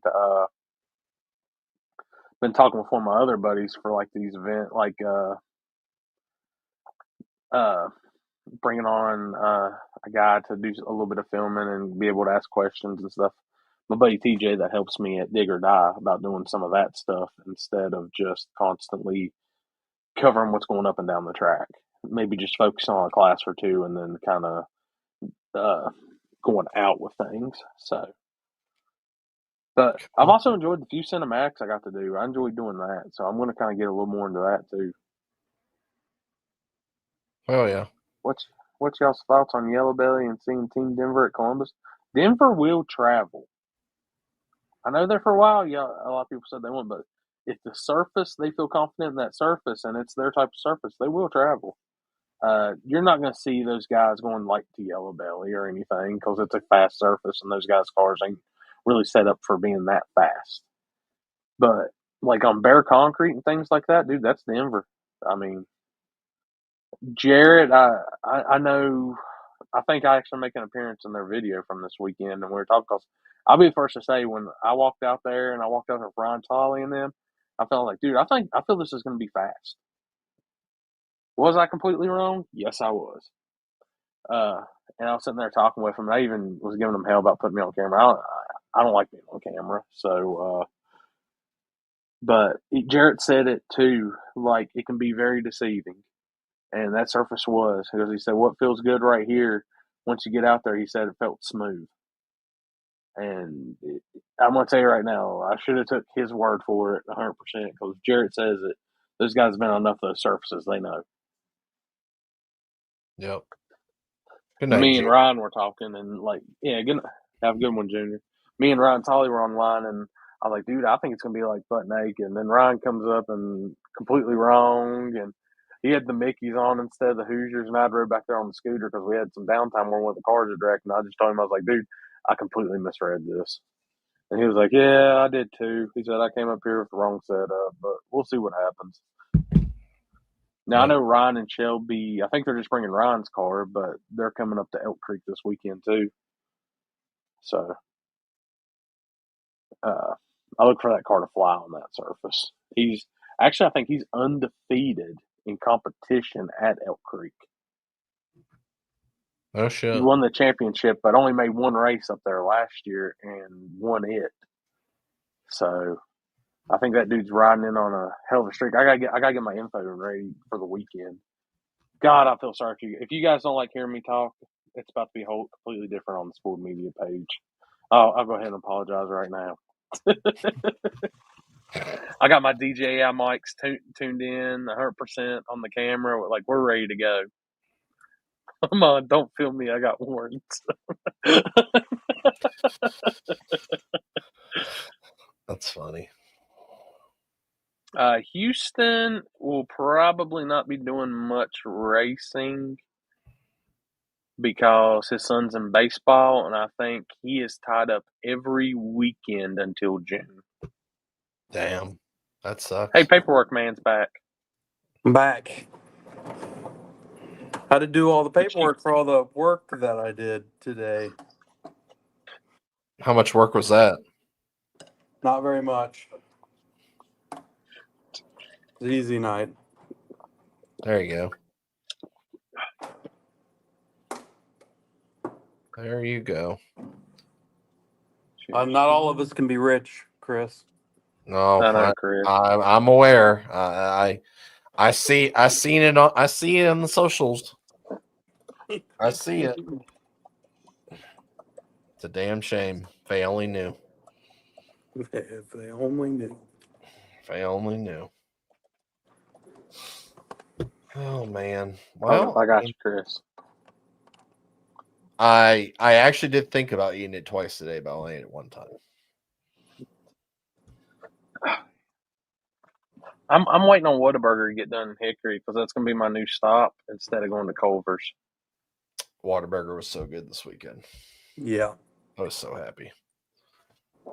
Yeah, I seen Jeff Lutz was at the Rock. I don't know how the whole event went. I haven't did a whole lot of. I looked on the pro mod side, but I didn't look on the Sick Week side. Well, the Sick at the Rock side, how that part of the event went. I know my boy Biggin did get pretty good down there. Brought the Camaro back out. And so let's talk street cars. Graham Hayes, full street car Nova, runs drag week, sick week, all that stuff. I mean, this thing's full interior, awesome car. I've looked it over, badass. 413 in the 8th mile, street legal car. on 275s. Yeah. I did see that portion. That is nasty. Graham Hayes has and it's show car quality. So I'm actually looking forward to. I've been told I don't know anything about street cars, but I swear I at least know about the fast ones. Chris is going to back out on me again. I actually didn't even hear what you said, so. I've been told once or twice in my life that I don't know anything about street cars, but I at least know about the fast ones. Oh, hold on.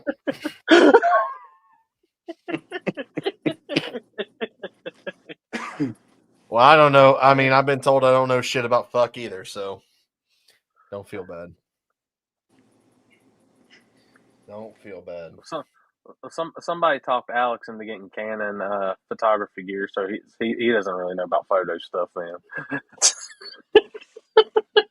it's better than Sony, at least. That was my first camera, was a Sony. I know. I'm so glad you graduated. I talked to Whitty for a little bit, and he was like, "Man, save some money up and buy that new Canon R1." And I was like, "It's $9,500. Hard pass. I don't have Chris money."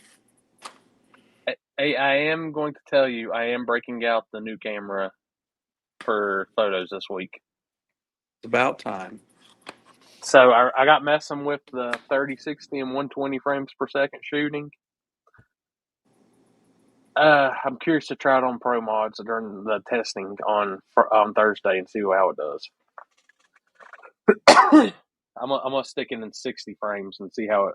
Dude, I was just sitting shooting with it, and I was just panning across my my office with it, just to see if it me moving and panning with it at 60 frames per second, if there would be any at all blur, anything.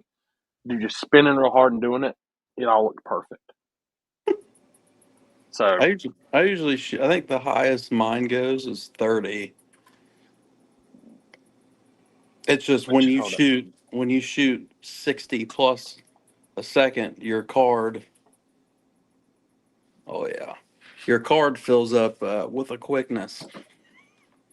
I put the 256 gigabyte card in it, so the CF Express 256. So we'll see. I mean, I can only shoot. The only time I get to shoot pictures is during testing, and everything else I'll be focusing really hard between balancing out for clips, cinematic, and the production on the video. So I'll put it back up as soon as we're done testing. It's just only if I had somebody down here closer named Chad that I could teach to use a real camera, a Nikon. I mean, as I also say this as my video camera is a Canon, so.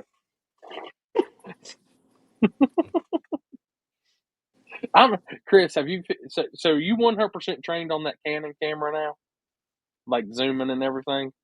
Oh yeah, professional, ain't you? Oh, I mean, I do. I mean, I feel like I do decent. I remember last year when I handed you that mine at Southside, and I was like, "Dude, just get these few passes. I'm gonna go down here and fix this live feed camera." And you were like deer in the headlights. You were like, "What did he just hand me?" Right. Yeah, I mean, I'm just saying. I know the easy way of doing it. I mean, we'll see here in a couple of days how well my footage actually was. I'm just saying you might have to double fist them and have one in each hand, and in case I got to run down and fix something, I see you on the start line, so be ready. Oh boy. Yeah, I filmed. What day did I film? I filmed Thursday. Yeah, I filmed some Friday, and then they filmed everything else after that, because then I focused on turning the car around each round and lining it up. So, yeah, I filmed the first half of Friday, and then Tommy and Allison took over everything else, and then I focused on the car. That's about what it looked like when I handed it to him. I don't know fucking shit about fuck about cameras. Dude, those were the good times. Now I'm not allowed to film on the starting line there. So, oh boy. If we went in the street, I was just gonna take I brought my big camera, but I was just gonna take that DJI Pocket 3 because I started playing with it in low light mode, and dude, it looks better than the iPhone picture low light mode for a video. And then putting just one light on it, it takes in so much into that lens, which I didn't realize this little damn camera right here has a 1-inch image sensor in it. So I see a that lot of thing's gonna people get used use and them. abused. Dude, I think I've got the mount stuff to where I can put it actually on my camera now. I've got some different stuff I'm going to do with it, so which is pretty simple. If you never really used the camera, all you got to do is like hit the record button, and you keep the gimbal. If it looks like it's a little out, you just double tap it, recenters. I mean, which I had I ordered because I was thinking about doing some videoing with the Z6 III. And I had a DJI Ronin RS4 gimbal, and all the shit came in. And then Devin from $30 talked me out of it. He said, "Dude, you're gonna hate it." He said, "Just keep doing what you're doing right now."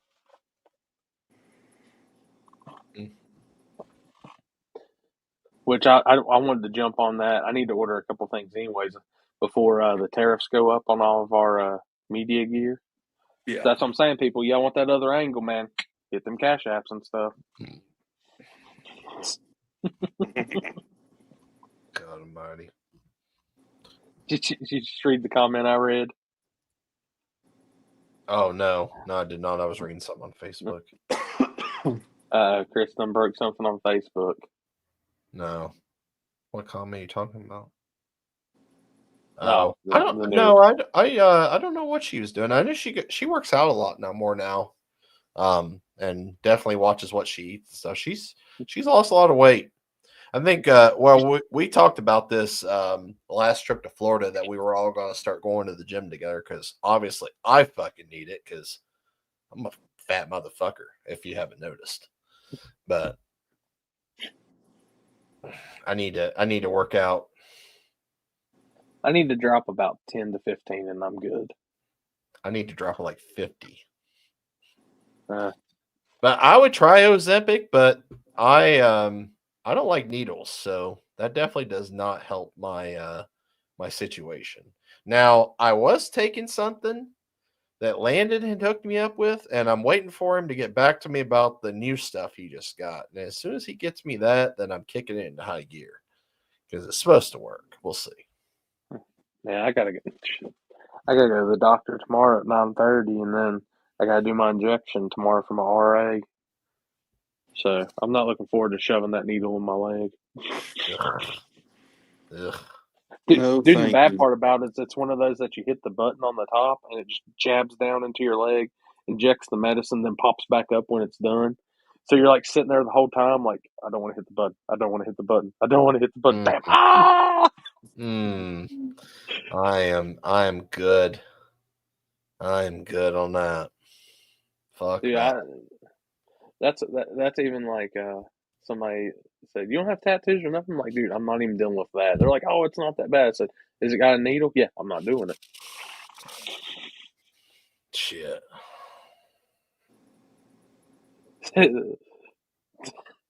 I am well aware. I'm well aware. Don't eat bread. Caveman, I got like a couple pills I take, but I also do Taltz injection. It's hard not to want bread. I'm just gonna be honest. Dude, it's if I actually sat down and broke down, if I didn't do bread, I came to the conclusion almost every meal I've had in the past 3 days has included bread in some sort of way. Yep, same. Like I'll put it in my mind, just start eating salads again and just go with it, and that's it. I'll drop 20 pounds quick. But then I gotta mix it up between grilled chicken and chef and all that. Yeah. Well, Corey, I think we ended on that on this note because Yeah. Hoping Happy was going to get on because me and him were going to talk about some stuff, but yeah, I'm going to wait on him on that. Yeah. So Well, we can revisit next week, but yeah. Y'all hang on though. Once we'll click this off. Y'all hang on for a minute. I gotta holler at y'all about some stuff, anyways. Okay. Yeah, we'll call it on this one. But guys, if you're at Piedmont in the North Carolina area on Thursday, come out and see some good pro mods. If you're in the Virginia area around Elk Creek, come see some good small tire racing on Saturday. I'll see you at both those places. The paperwork guy down here, he's going to Cincy Street Nights. Yep. He's going to figure out he needs a Nikon camera after this weekend, after I get shown him the damage I'm about to do. And Chris is going to go somewhere and eat some bread. Probably. And bell when I say something. Yes. Oh, yes. look, somebody no, it's because you're on a whatchamacallit. You're on an iPhone. What did I do? Yeah, when you do shit like that, like I can do this, and I think it gives me balloons or something, or some shit. Like Apple products have this like crazy shit built into them. I can't remember now, but nah, Chris might be doing some Mexico action, guys. So hopefully he'll remember and get his phone out and do some clips for us. Maybe we'll see. If he's the flag guy, we'll have to give him a chest mount. Yeah, I'm waiting for somebody to do a flagger cam. That'd be cool. I've got two chest mounts I don't use for GoPros, so remind me and I'll bring you one of them. And then you can get the GoPro mount for the phone and be good. I could do that. So, but all right, guys. Well, we're gonna call it on that one. We will see y'all next Tuesday evening. Yep. And everybody have a good have night. a good one. Good week, and we'll talk to you soon.